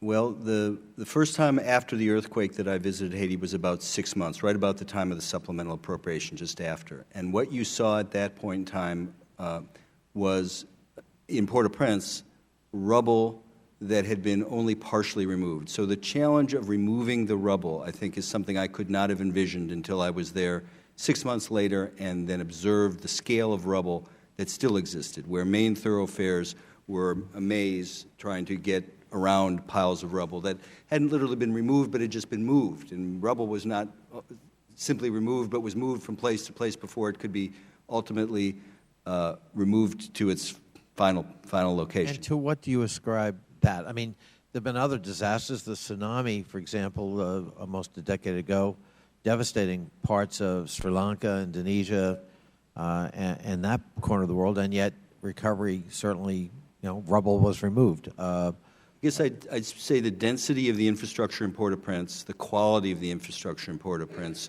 and the level of dysfunction in the city, the unworkable city that I think many people would say that it had been prior to this disaster. Can we just focus on that a little bit? The dysfunction in the city.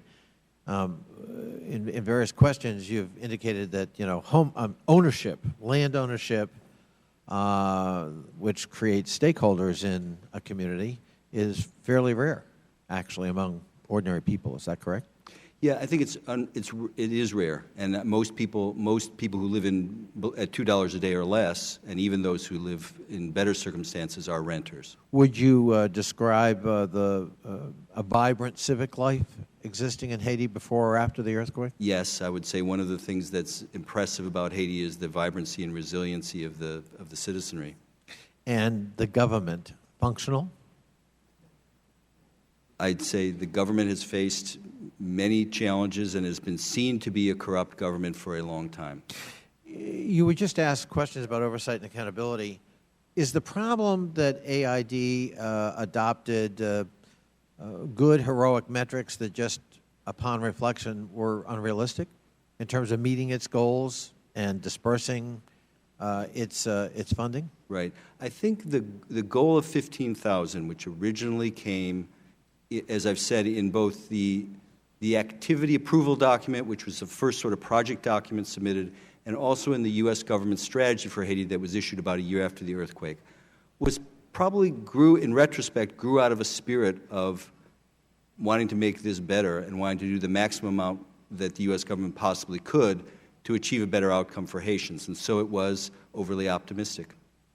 Mr. Chairman, I understand the time limitations, and first of all, if I can suspend my time for a second, I would also ask unanimous consent that the gentlelady from New York, Yvette Clark, also be allowed to participate in this hearing. Without objection, we'll go ahead and allow all the non-committee members to ask questions and speak after the second panel. That'll be acceptable. I thank the chair. Thank you. I was going to actually defer to my colleague Barbara Lee to give her an opportunity to participate because she came here first. So I now would yield to my colleague, the gentlelady from California, Mrs. Lee.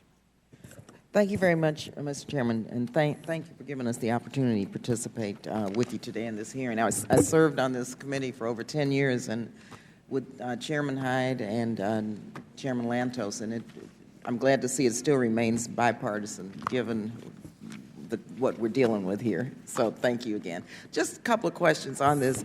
As it relates to the report, and also the legislation assessing progress in Haiti, and your presentation really reaffirms the need for this legislation. And I wanted to know, if you've had a chance to look at it, what your suggestions would be. And also just wanted to ask you, in your report, you mentioned that 0.4% of the funds so far that have been allocated went to domestic Haitian NGOs and businesses. Have you drilled down a little bit on that to find out what the reason is for that and how that can be addressed? And we'll ask USAID that question also.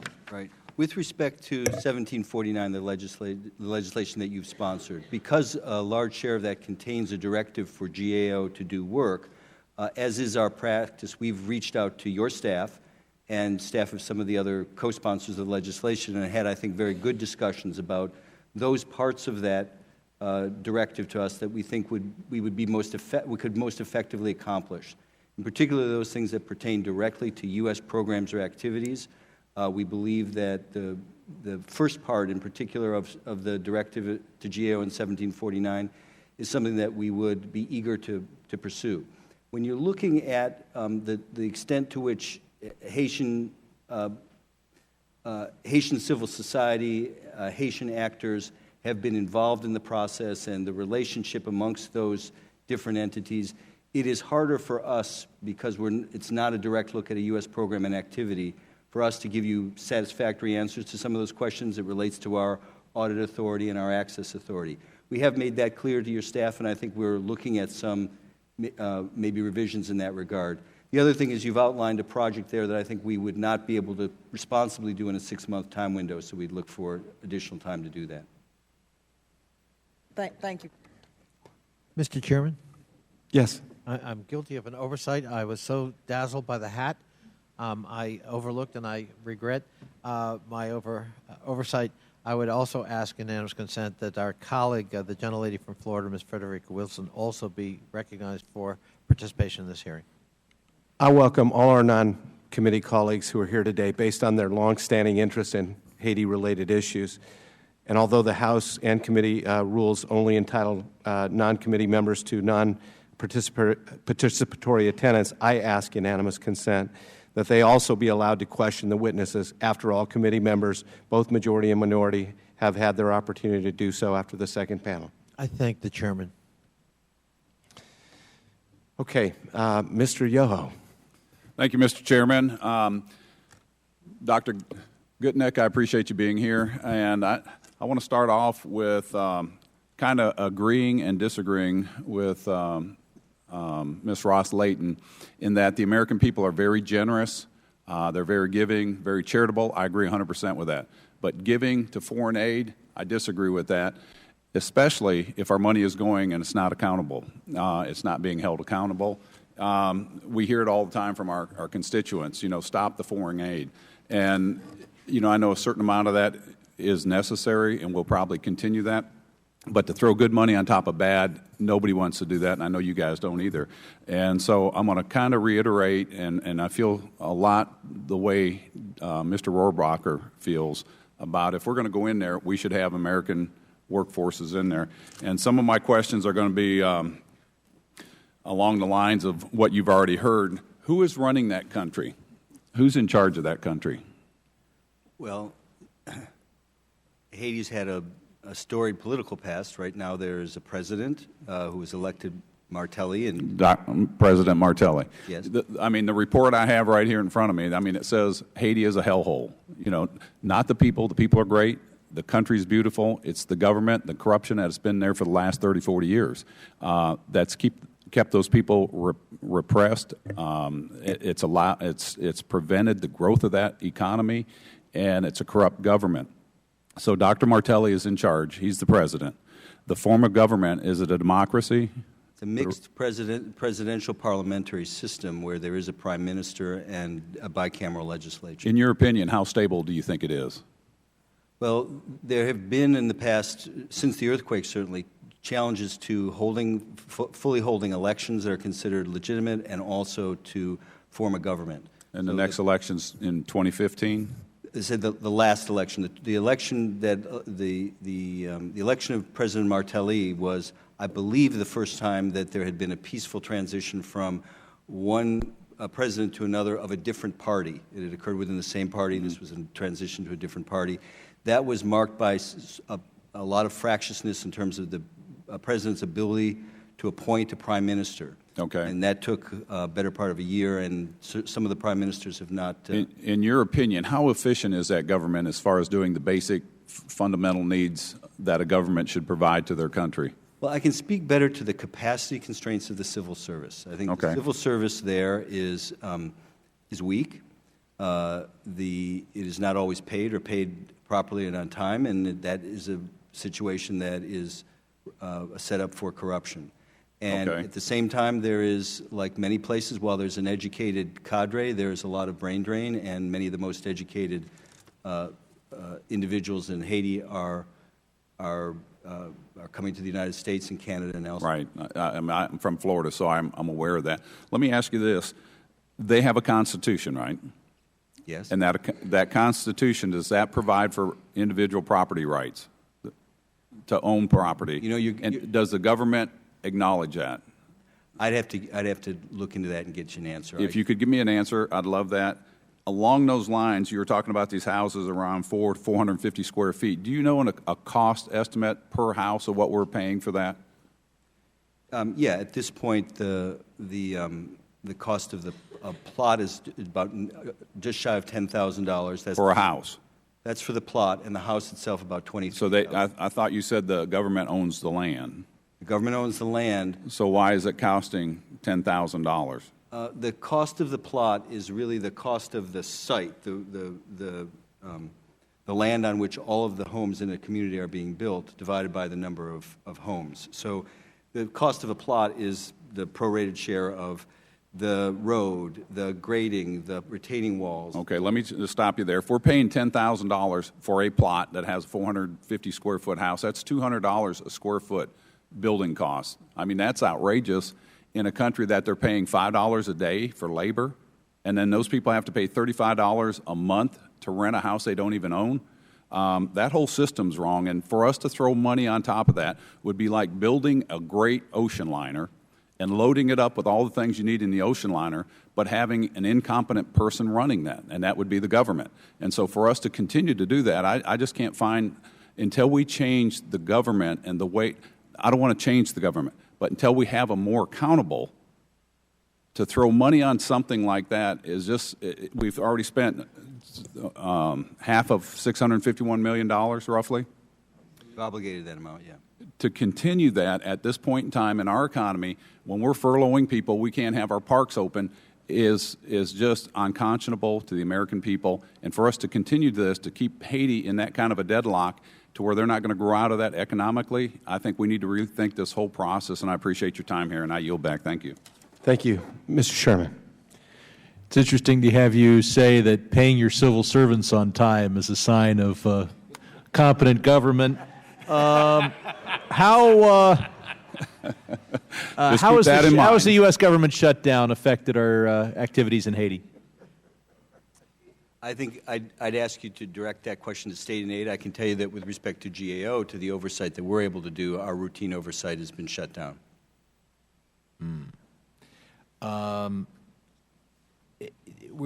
This hearing is about aid, but trade is more effective. I would hope that you would respond for the record what we could do to import less textiles from China and more from Haiti, whether that would involve declaring China a currency manipulator, which has the additional advantage of being true, or using the old textile quota system to allocate less to China and more to Haiti, what we could do to give Haiti access to the U.S. markets on more favorable terms. I don't know if you have any preliminary comments on that. Well, you're outside my area of expertise a little bit, but I can tell you that the two pieces of legislation, the so-called HOPE Act and the HELP Act, which are trade preferences, in one case for Haiti and in another case for the broader Caribbean, are important tools of U.S. policy that have encouraged exports from Haiti and elsewhere in the Caribbean, particularly in the area of textiles. But that was not a circumstance where we reduced imports from China. We just increased imports from the Caribbean. With that, I'd like to yield to the gentlelady from California, Maxine Waters. Thank you very much. I wanted to get into our concerns about Haitians being able to participate in the opportunities that are present for redevelopment. I spent some time in Haiti looking at this question, and I took a look at the information that's put out in proposals and found that none of that information is in Creole, that some of the requirements of the USAID contracts are such that it requires certain kind of experience that that Haitians do not have. And I've been looking for more joint ventures so that Haitians could, realize, income from USAID projects and be able to improve their communities and create jobs. So why is it you've not been able to provide the kind of assistance, technical and otherwise, to Haitians so that they would be able to respond to these requests for proposals or participate in joint ventures? Right. I think that's a good question, perhaps to direct to State and AID. I think as we were discussing earlier, this is a balance. When funds are moving through a U.S. firm or a large NGO, you have more assurances and more ability to ensure accountability. On the other hand, it's a priority in development to try to empower and to provide, to have services provided by the local service providers, local NGOs, local civil society, and firms wherever possible. If I may, the Haitians will never be able to provide you with the kind of experience that would be required in these proposals unless you do more joint venturing and require that of major corporations to do training and bring people into those proposals in ways that they can learn and they can eventually respond themselves. But you have no requirements anywhere, and then you don't have the language in the proposals. So really, you don't have a program. USAID, really, you don't have a way by which you're empowering Haitians to do business with you. Right. Well, as GAO, as the oversight entity, that's something we could look into on your behalf, but as the implementer, I think you need to direct that question to AID itself. Oh, all right. Whoever would like to respond. Okay, thank you. They're on the next panel. Okay.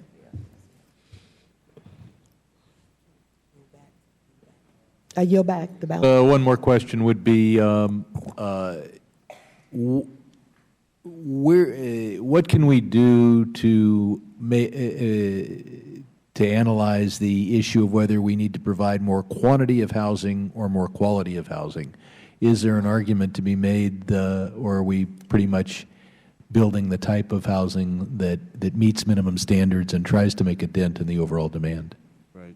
I think that's a really excellent question, and I'm not sure I can answer it, but I would add one more dimension to it. That's to say, in addition to quality versus quantity or size versus cost, I would add location. So if you look at the initial plans of where housing would be built, there was more an effort to build houses in the directly earthquake-affected areas. That turned out to be a particular challenge, and most of the housing is being built outside. So I would look at where as well. Thank you. Thank you very much, Dr. Gutnick. We appreciate your testimony, and we'd like to excuse you and seat the next panel. Thank you.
In September of 2010, Thomas C. Adams was named Special Coordinator for Haiti by then Secretary of State Hillary Clinton. Mr. Adams' career with the U.S. government has spanned more than 35 years, with much of it focused on managing foreign assistance. Thank you for being here. Elizabeth Hogan is the Senior Deputy Assistant Administrator for USAID's Bureau of Latin America and the Caribbean. Previously, she served as the Director of the agency's Haiti Task Team, overseeing reconstruction efforts after the 2010 earthquake. We'll now ask our witnesses to summarize their statements, beginning with Mr. Adams. Thank you, Chairman Salmon, and members of the committee. Thank you for this opportunity to appear before you with my colleague Beth Hogan from USAID to discuss the U.S. government's engagement with Haiti, with a particular focus on our foreign assistance. I welcome the chance to provide a brief overview of where we are in those efforts, to describe next steps, and to answer your questions. With your permission, I would like to submit my full testimony for the record and make a brief oral statement. The ties that link the United States and Haiti are broad and deep. Following the devastating January 2010 earthquake, an estimated 1 out of 2 U.S. households made some contribution to relief efforts for Haiti.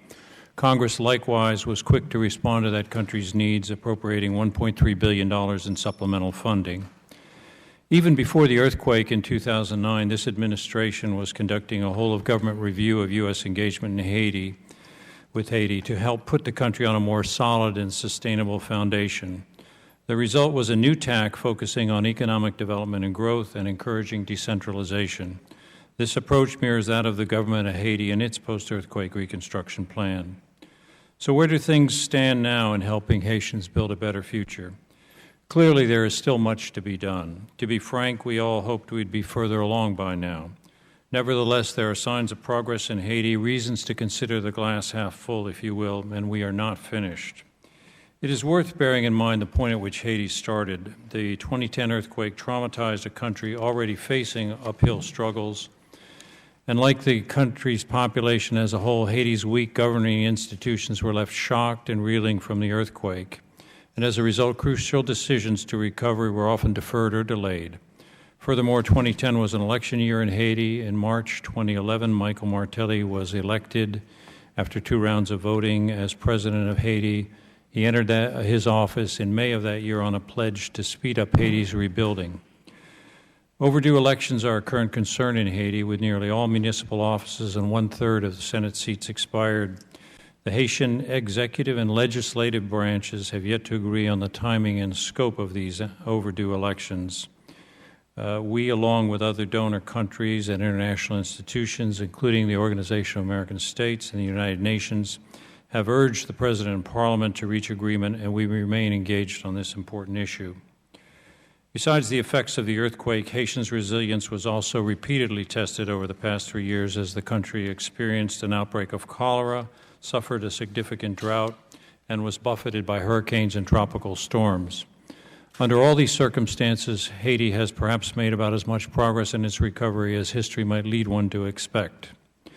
No one would deny that much remains to be done in Haiti, but as I said, there is progress to report. If you visited Haiti today, you would remark on the virtual absence of earthquake rubble, and the camps for internally displaced persons, which used to take up every square inch of free space in Port-au-Prince, are dramatically reduced in size and number.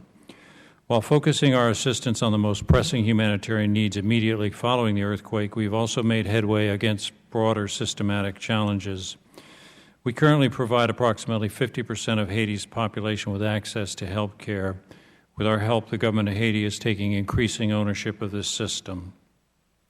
The key to sustainable improvement in Haiti lies not in the generosity of donors, but in the creation of economic opportunity.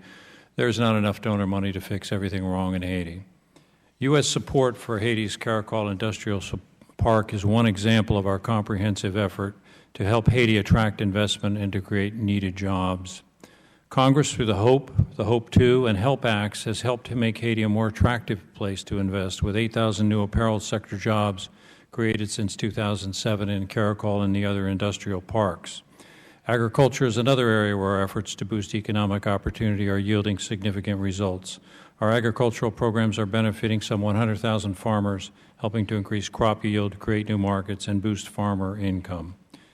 Building durable Haitian institutions remains a priority of the U.S. and other donors. Without good governance, economic growth in Haiti is built on unreliable foundations.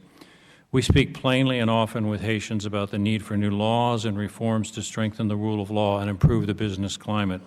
And we complement these discussions with programs to help the Haitians advance these priorities, including providing specialized expertise to Parliament and funding an integrated financial management system for the government of Haiti. With strong U.S. support, Haiti in 2012 took a significant step toward judicial reform with the establishment of a Superior Judicial Council, a new body that will provide independent oversight of the judiciary and to which we are providing technical support. We are working to build capacity in the Haitian National Police, providing equipment, uniforms, food, and other essential supplies for new police cadets. I have been describing the progress that U.S. assistance has helped Haiti achieve in its effort to rebuild, but I do not mean to minimize the challenges still ahead. Make no mistake, it will take many more years to make the kinds of far-reaching and lasting improvements we all wish to see in Haiti. Toward that goal, we need to maintain an open and frank dialogue with the Haitians and focus on how we can help that country's institutions build their capacity to be effective providers of basic services to the Haitian people. To a very real degree, that type of progress cannot move more quickly than the Haitians are capable of taking on.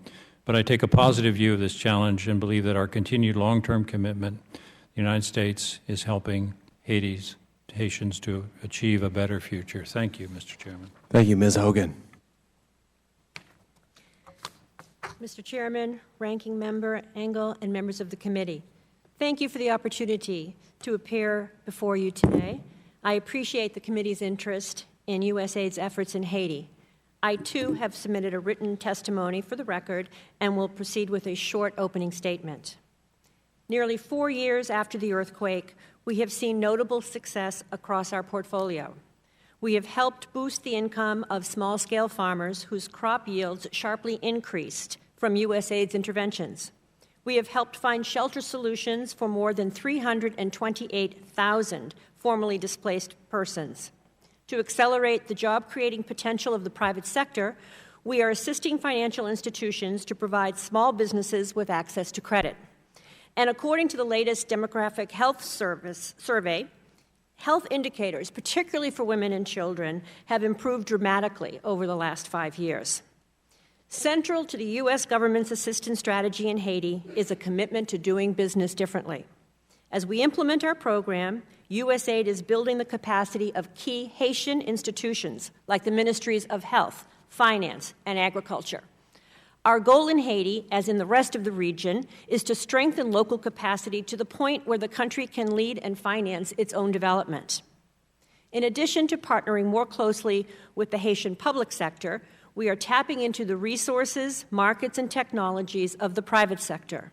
For example, we are working with Coca-Cola and the local Heineken subsidiary to improve the productivity and incomes of small-scale farmers. We also launched an innovative business plan competition that provides matching grants to small businesses to expand their operations and create jobs.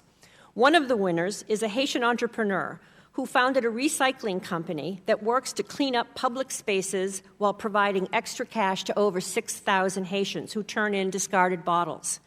He was able to expand his operations, collecting, compacting, and shipping nearly 300 million plastic bottles for further processing last year alone. But ultimately, donor and private sector resources will not solve Haiti's development challenges, which is why building the capacity of government institutions is so critical to our long-term success. USAID is helping to strengthen local municipalities' efforts to raise revenues to pay for basic services.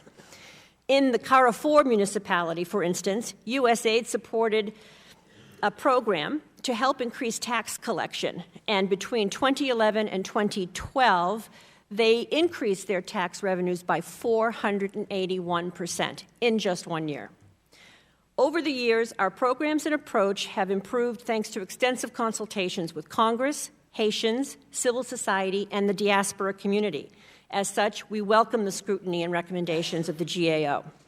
We are pleased that the GAO acknowledged that we completed the power plant for the Caracol Industrial Park on time and under budget. The GAO report also examined the construction of a new greenfield port.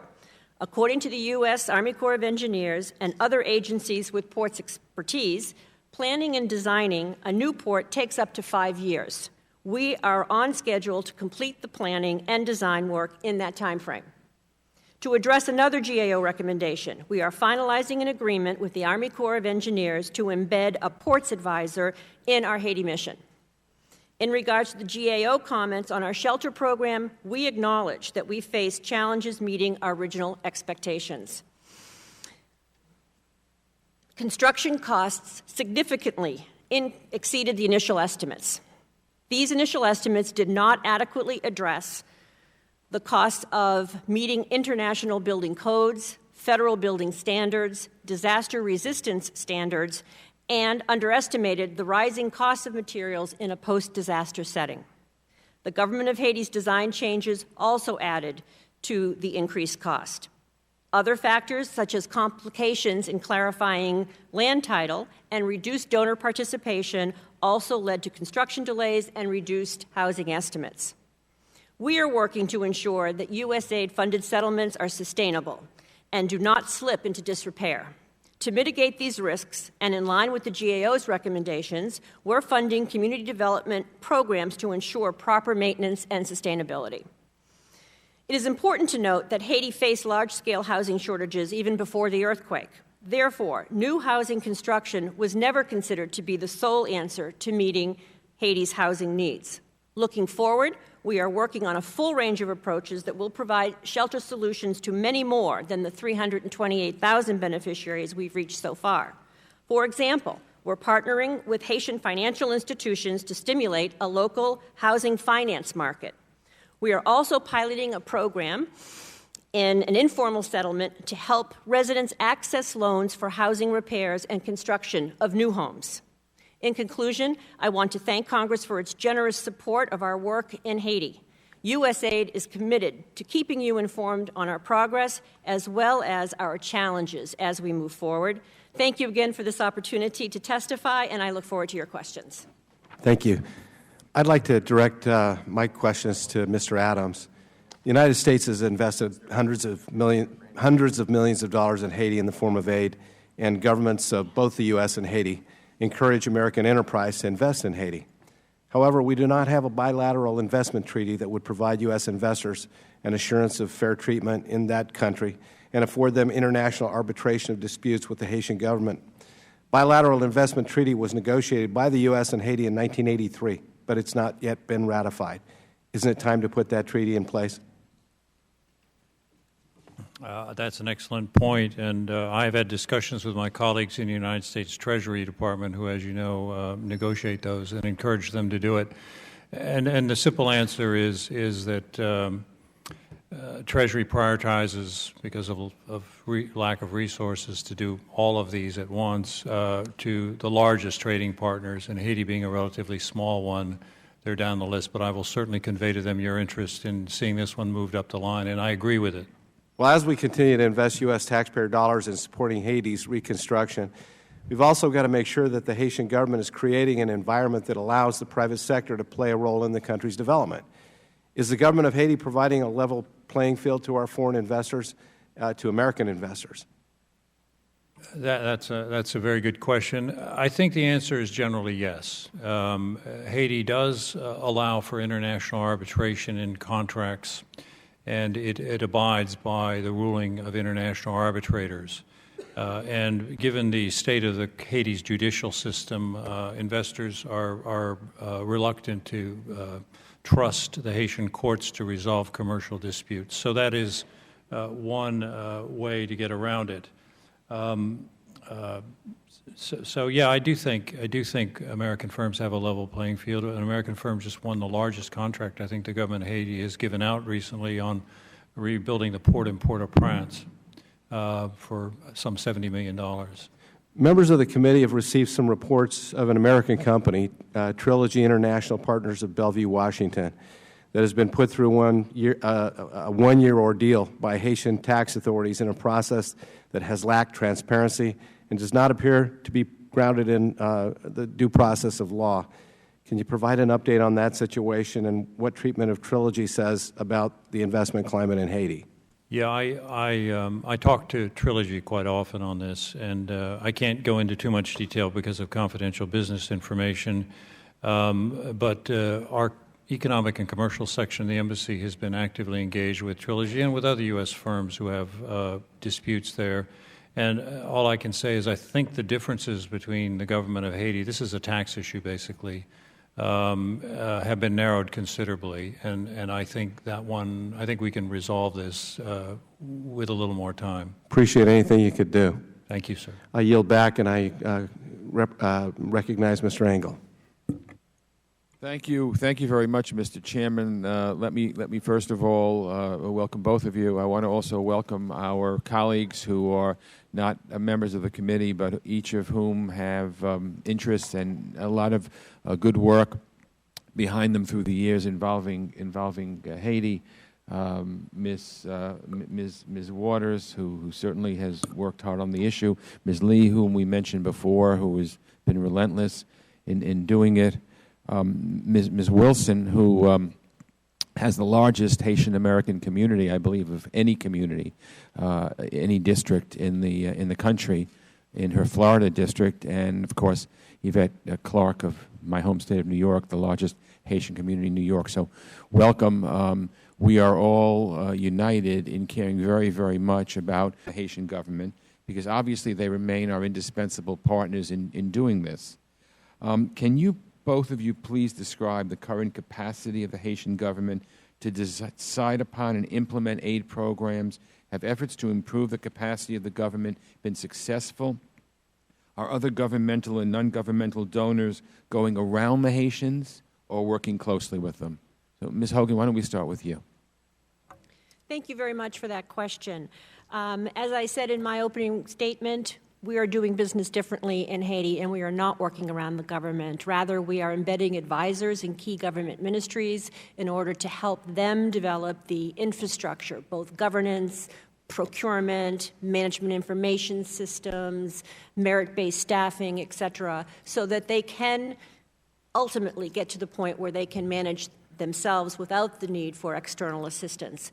I think that we are seeing results already. For example, we have an integrated financial management system that we have now seen through the Ministry of Finance connect up all government ministries' budgets so that that will provide, for the first time, control and transparency of government of Haiti expenditures. That's a very important first step. However, we've got a long way to go. One of the things we would like to ultimately be able to do is work government to government and fund government agencies directly. I think we're further advanced with the Ministry of Health than we are anywhere else because, along with the World Bank, USAID has been working with them for several years now in developing their internal systems. But we are still, as I say, a ways off before they're going to be able to account for every dollar that is invested. We're on a path. We're not there, but we are heading in the right direction. Thank you, Mr. Adams. Let me just add one thing to that. What you described usually takes the form of the government of Haiti asking us to provide budget support, i.e. funding directly to the government of Haiti rather than running it through contractors and grantees. They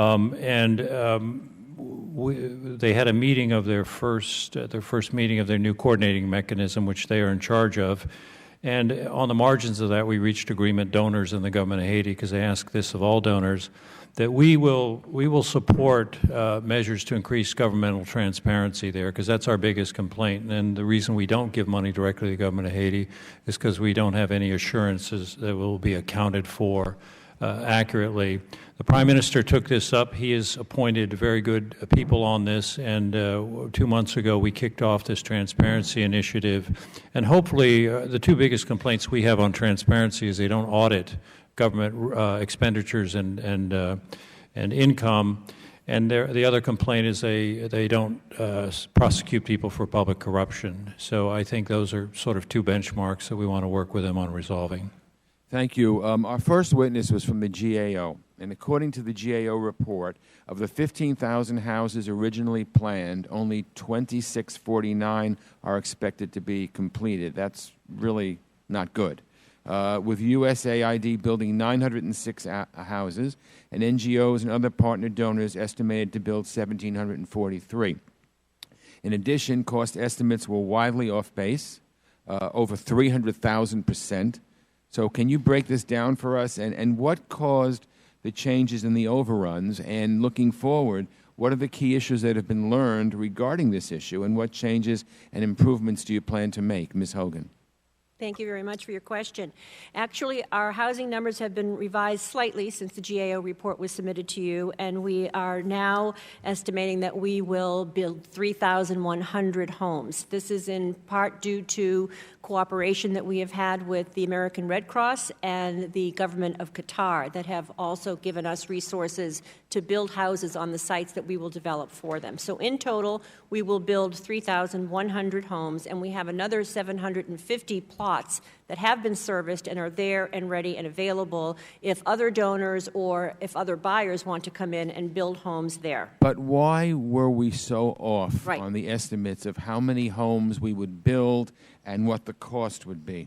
Thank you. We were significantly off in terms of what our original estimates were. We based that on a survey, a very quick survey we did in the middle of the crisis when we were trying to stand up our new strategy of what NGOs spent in building homes in Haiti. And at that time, it was roughly $10,000 a home. When we got on the ground and were able to do our own government independent cost estimate, that number doubled. And so we realized early on that our estimates were off. Then when we put the procurement out to bid and got back bids from offerers who were going to actually build these homes, they were increased, the estimates were increased even further. Again, it's because of the requirements that we put into our solicitation document, that it meet international building codes, that it comply with federal building standards, that these materials would be disaster and hurricane proof.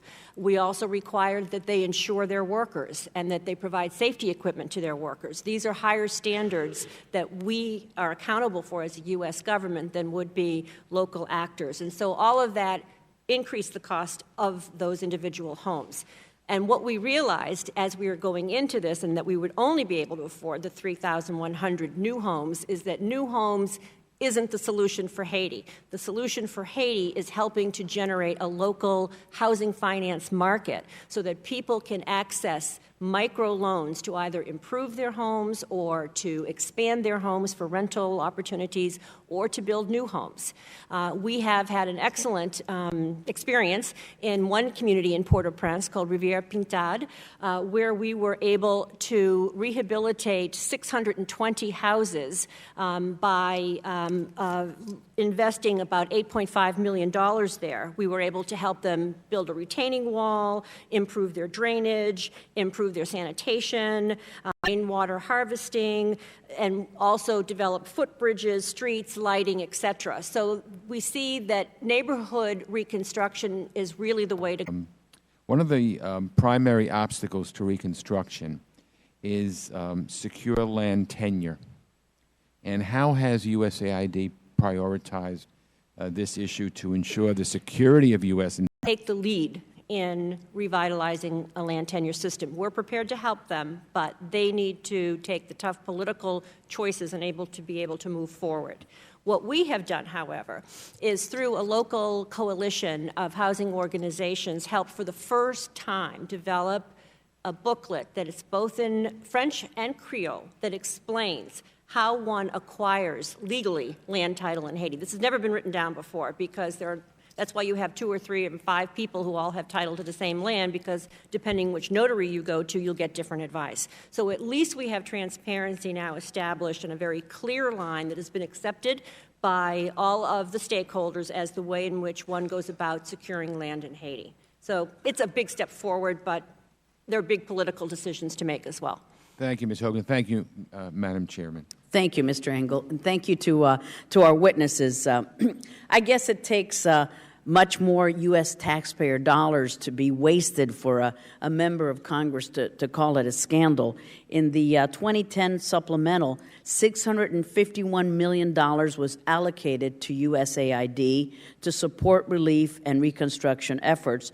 3 years later, just 35% of these funds have been spent as delays mount and goals are scaled back.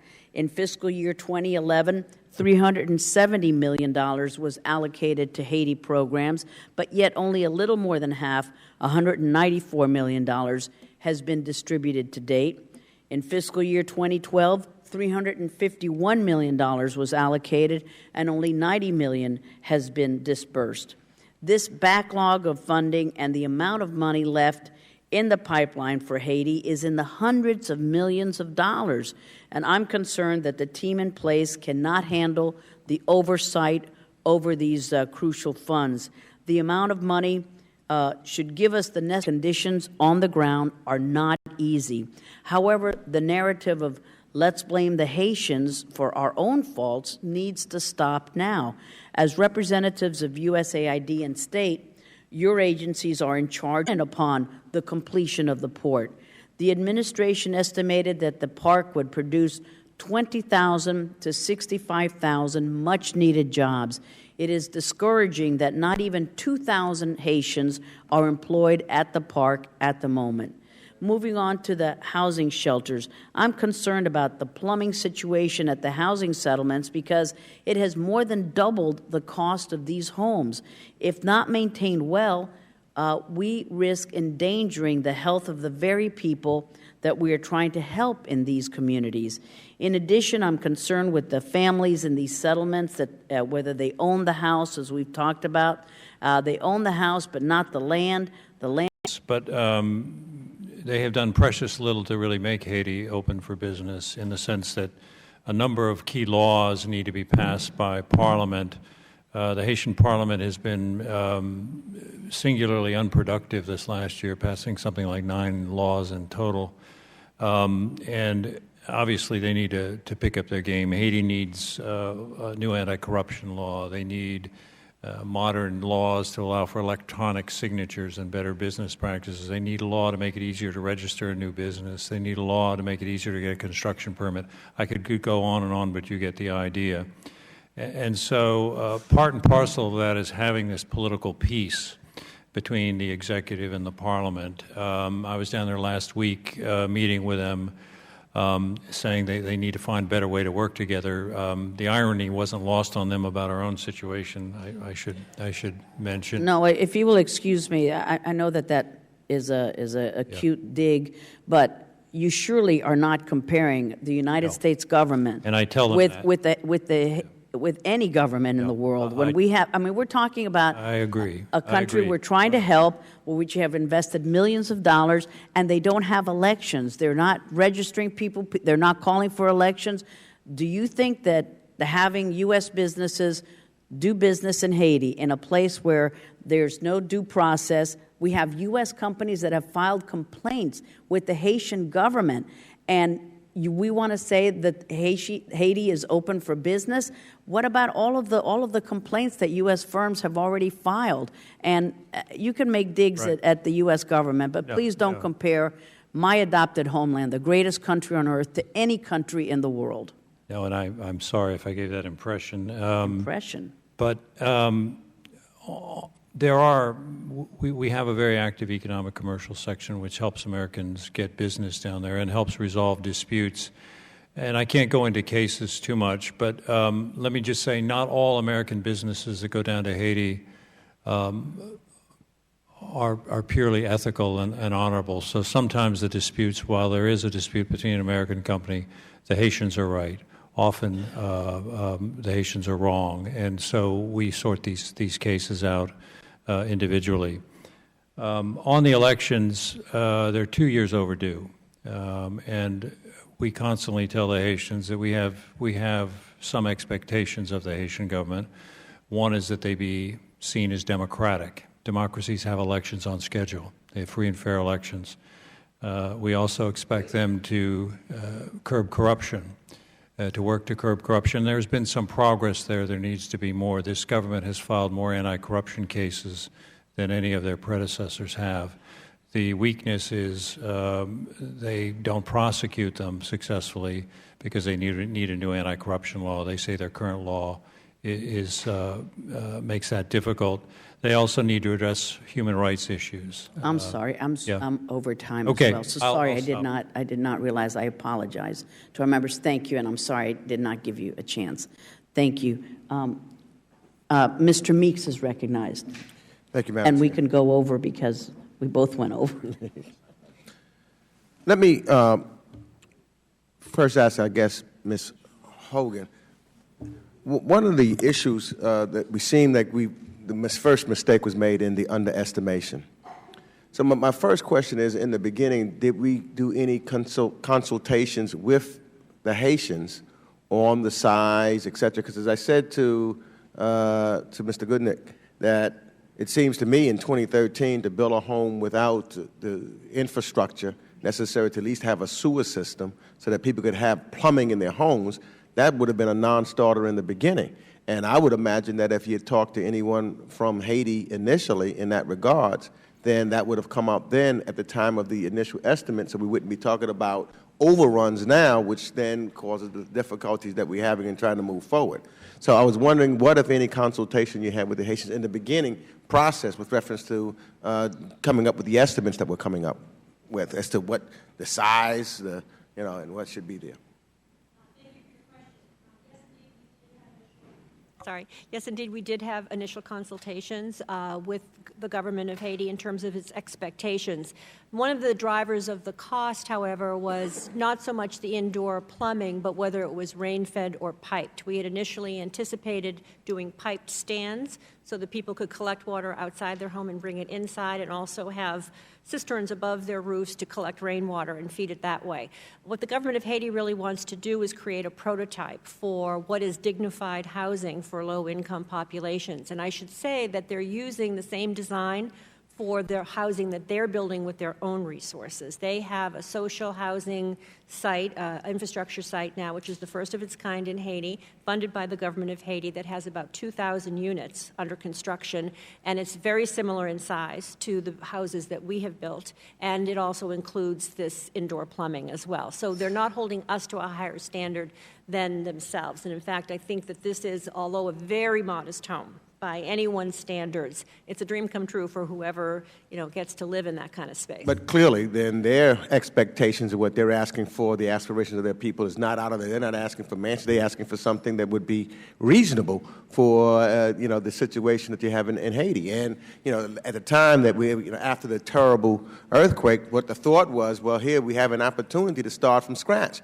Scratch meaning infrastructure building, etc., and thereby including what the people want, because they're going to have to live there for a long time, and it needs to be something that's sustainable, not something that has to be done again in the next 5 or 10 years. And I think that from what I'm hearing, what they were talking about is something that would be more sustainable and more long-lasting.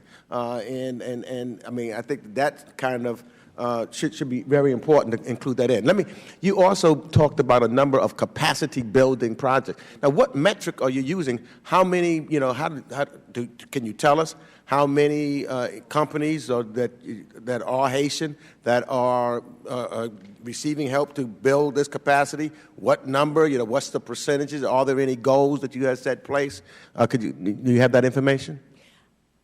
Yes, I do. I would want to say that first, in terms of reaching local Haitian institutions, we have gone from $1 million of direct awards to Haitian institutions in 2011 to $10.1 million. So we have a metric of increasingly working through local institutions, and the metric is 17%. We are trying to reach 17% of our overall budget to be channeled through local institutions. It's a very time-consuming goal because it requires us to hire CPA firms to work with those institutions to develop the kind of accounting systems that would allow us to invest USG resources and for them to be accountable for them. But it's a worthy goal because ultimately they've got to develop that capacity in order to manage their own development goods. Another example is in the health sector, where we have performance-based contracting now in place, whereby the government of Haiti the government of Haiti's Ministry of Health has to reach certain benchmarks, and these are negotiated with them up front in terms of health gains, and then we pay as they reach those gains. As procurement and contracting challenges, is there a mechanism in your procurement and contracting challenges for, and I think Congresswoman Waters was going in that direction earlier, for joint venture projects with Haitian companies and Haitian businesses, and are there any goals in that regard so that there are Haitian businesses that are being stabilized and able to come up so that they can live on their own? Yeah, that's taking some steps to do that. Similarly, other U.S. government agencies working down there on contracting, the Bureau of International Narcotics and Law Enforcement, as well as USAID, has had some contracting challenges. We admit. I think we've diaspora can participate so that they large and small. And certainly 2 members of my own staff are Haitian Americans, very valuable ones.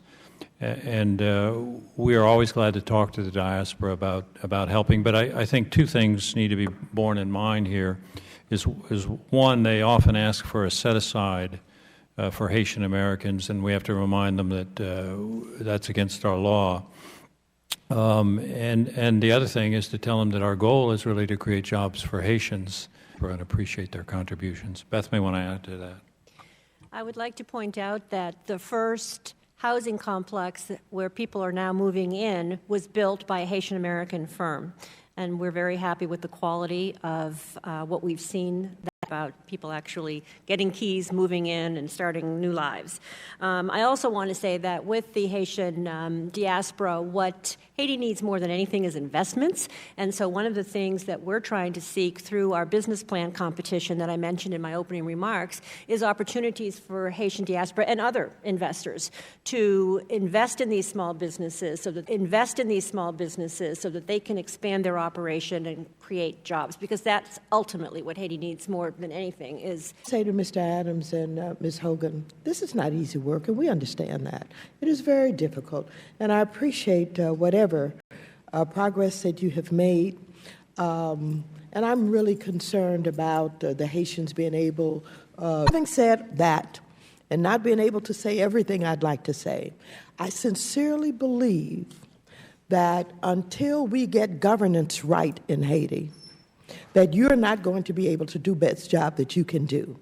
Until we provide the technical assistance to Haiti, we're not going to be able to have the kind of institutions that you allude to do what needs to be done. Now, I know that you were just down there, Mr. Adams. I talked to you before. You can't just go and tell them what to do. But I think they want our technical assistance, and I think a lot of the missteps is about a lack of knowledge and understanding about how to get some of this done. Now, you know that I'm very, very concerned, and in that letter that I sent to the Secretary, and I CC'd you, I said that I'm especially concerned about the political challenges facing the Haitian Senate. Under the Haitian Constitution, the Senate should consist of 30 senators, each of whom is elected to serve for 6 years. However, 1/3 of the seats in the Senate are currently vacant. These 10 senators' terms ended in 2012, and Haiti has yet to hold or even schedule elections to replace them. This has forced the Senate to function with only 2/3 of its full complement and made it extremely difficult for the Senate to assemble a quorum and conduct legislative business. A second group of 10 senators took office in 2009, and their 6-year terms are scheduled to expire 2015. Unfortunately, it appears that elections to replace these senators may not be held on schedule either. And of course, there's widespread rumor within Haiti and among the Haitian diaspora that the Haitian government does not intend to allow the senators elected in 2009 to serve out their full 6-year terms. This rumor has it that the government intends to force these 10 senators to leave office in January of 2014, leaving the Senate complete unable to function, and this, of course, renews old concerns about dictatorship. Now, I'm not going to go any further except to try and make this point, that we are providing a lot of aid, and it has done a lot of good, and I want us to continue to provide aid.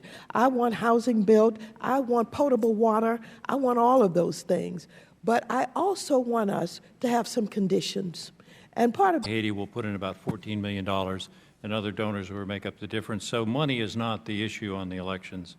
Again, we have helped Parliament through a parliamentary strengthening program that AID has to analyze their electoral laws and help produce laws, and that has had some results. But as I mentioned, we think they can do better there.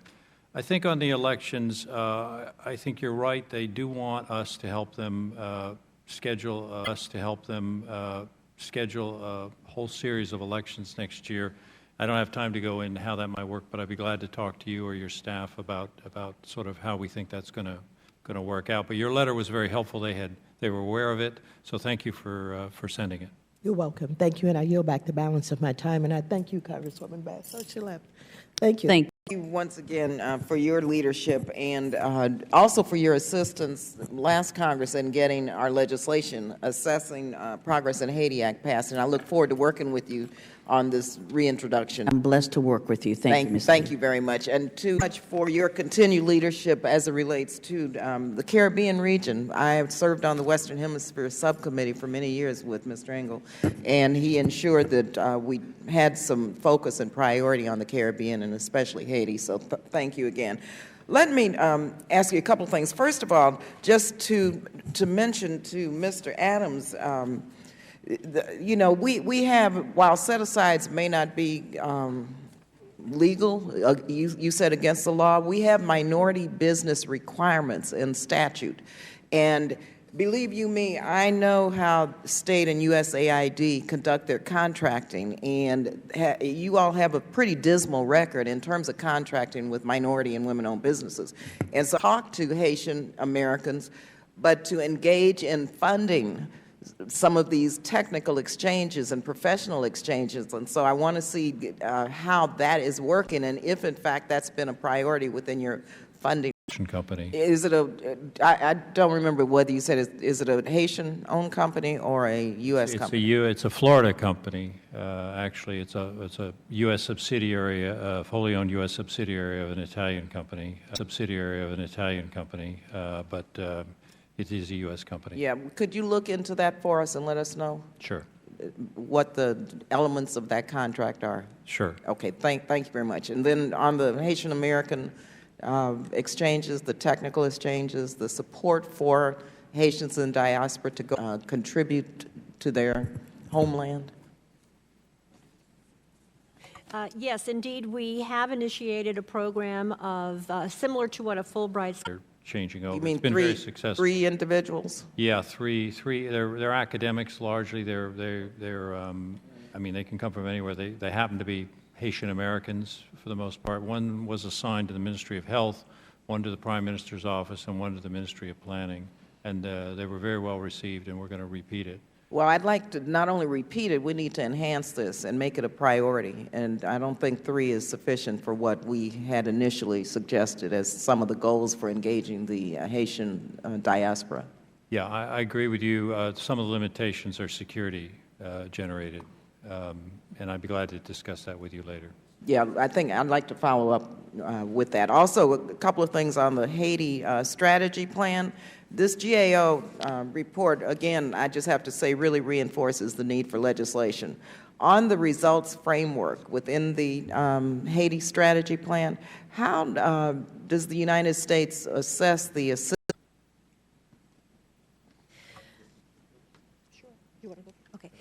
Yes, in fact, I want to say that just in the last couple of months, we have launched what we call the Foreign Assistance Dashboard that now lists all contracting or agency or NGO.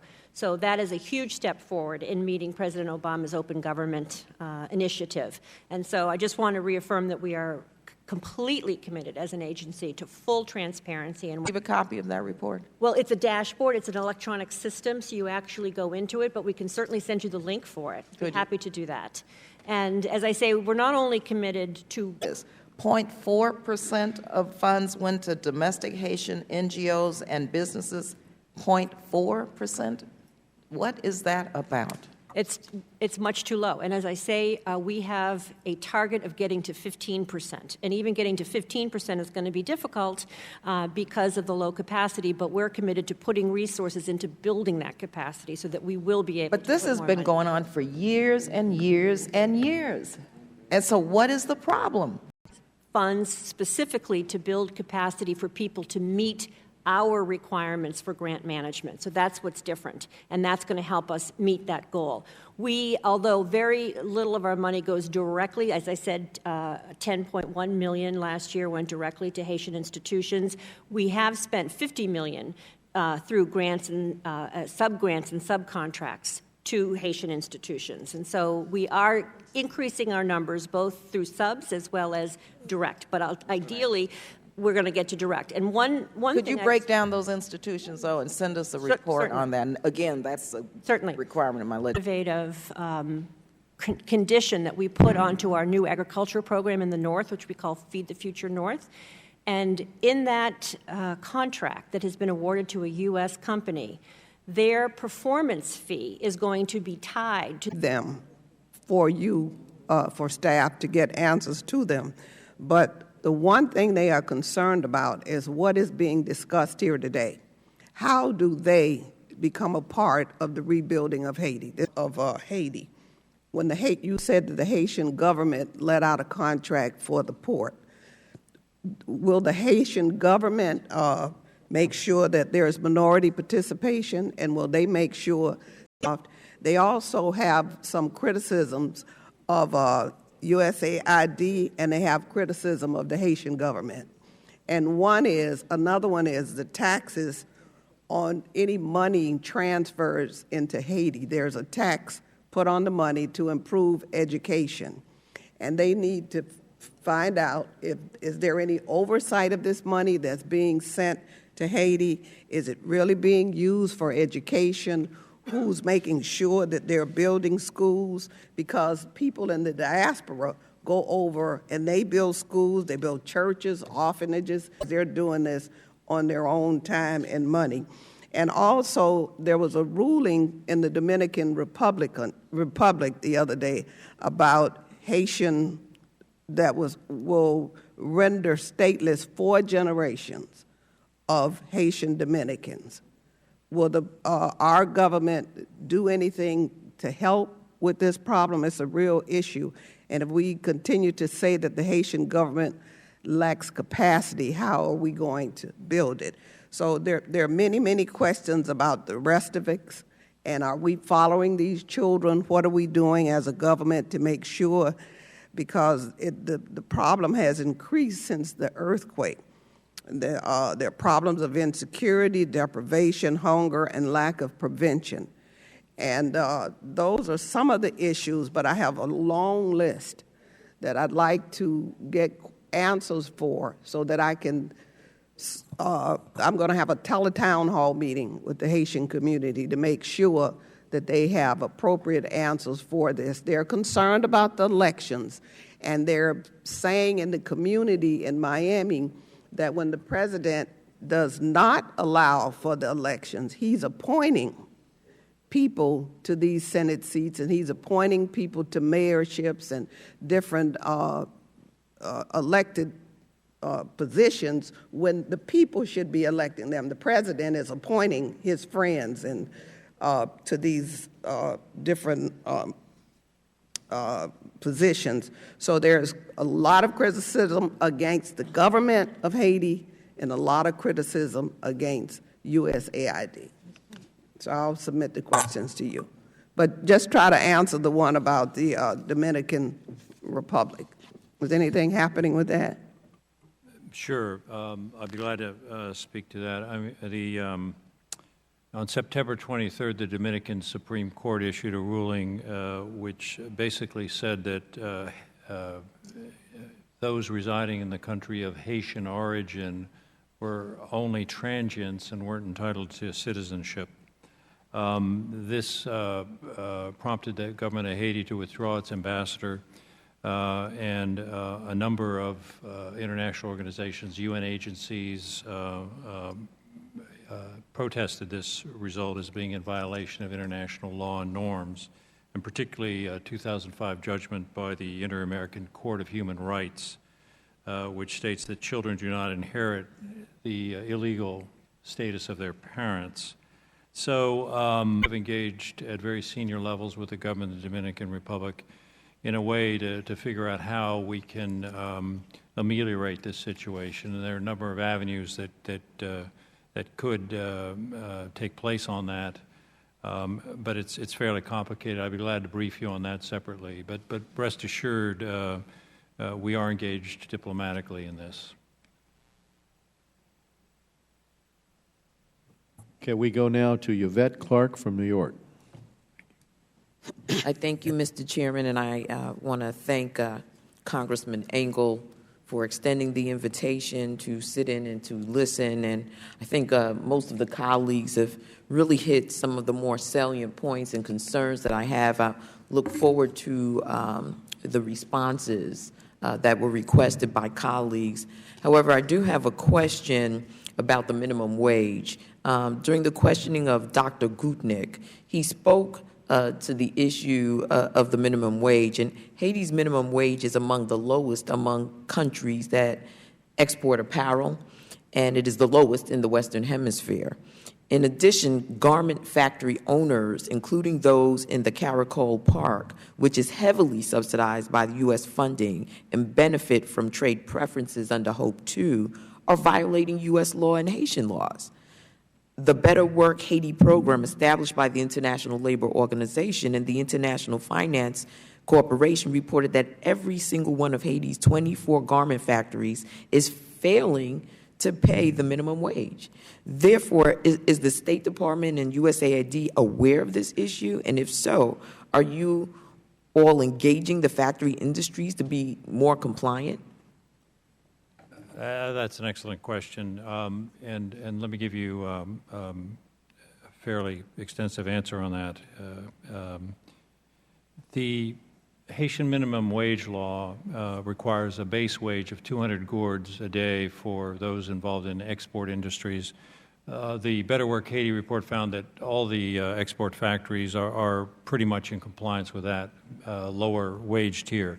The Haitian law is unclear, however, and requires that piecework, that in these factories, anyone engaged in piecework be given an opportunity to earn a higher 300 gourd wage, but it never defined how that wage was to be established. Can you translate the gourd into gourd, a about dollar? 44 gourds to a dollar. Okay. Okay. 44 gourds to a dollar.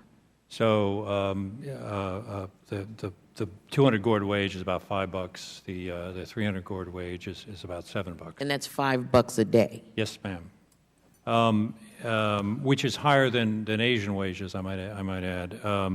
But at any rate, the government of Haiti has worked with the factory owners, with labor and others, to define how that 300 gourd wage is reached. And I think they have gotten everybody to buy this whole area. All of the factories in Haiti cannot export to the U.S. unless they meet core labor standards. So we have found that as we resolve these issues, they're very resolvable. There's incentive on both sides to do it. And I'm firmly convinced that this unclear area of Haitian wage law will be clarified very shortly, and that the factories will be in compliance with it. I think it's critical because if we're subsidizing that, then we become complicit. And, we're here to help the Haitian people. That's our moral obligation. And for us to sit and twiddle our thumbs while these folks are exploited does not bode well for us as a nation. Rest assured, we're not twiddling our thumbs. The U.S. Department of Labor is engaged in this, providing help and assistance to both sides. Do we have a sense of when this will be resolved, how this will be proclaimed, how people will know their rights as workers, and how we hold these factories accountable? I mean, if you're inclined to get away with below minimum wage, then you're inclined to do that, notwithstanding, what we see. Be a good story. I'd just like to add my voice to that of Congresswoman Waters about the governance concerns. We have got to fix that. Everything else we're saying here becomes moot if this government tilts towards a dictatorship. And, this is a very, very serious issue. Whatever we must do to get them on the right track and make sure that democracy continues down the road to strength.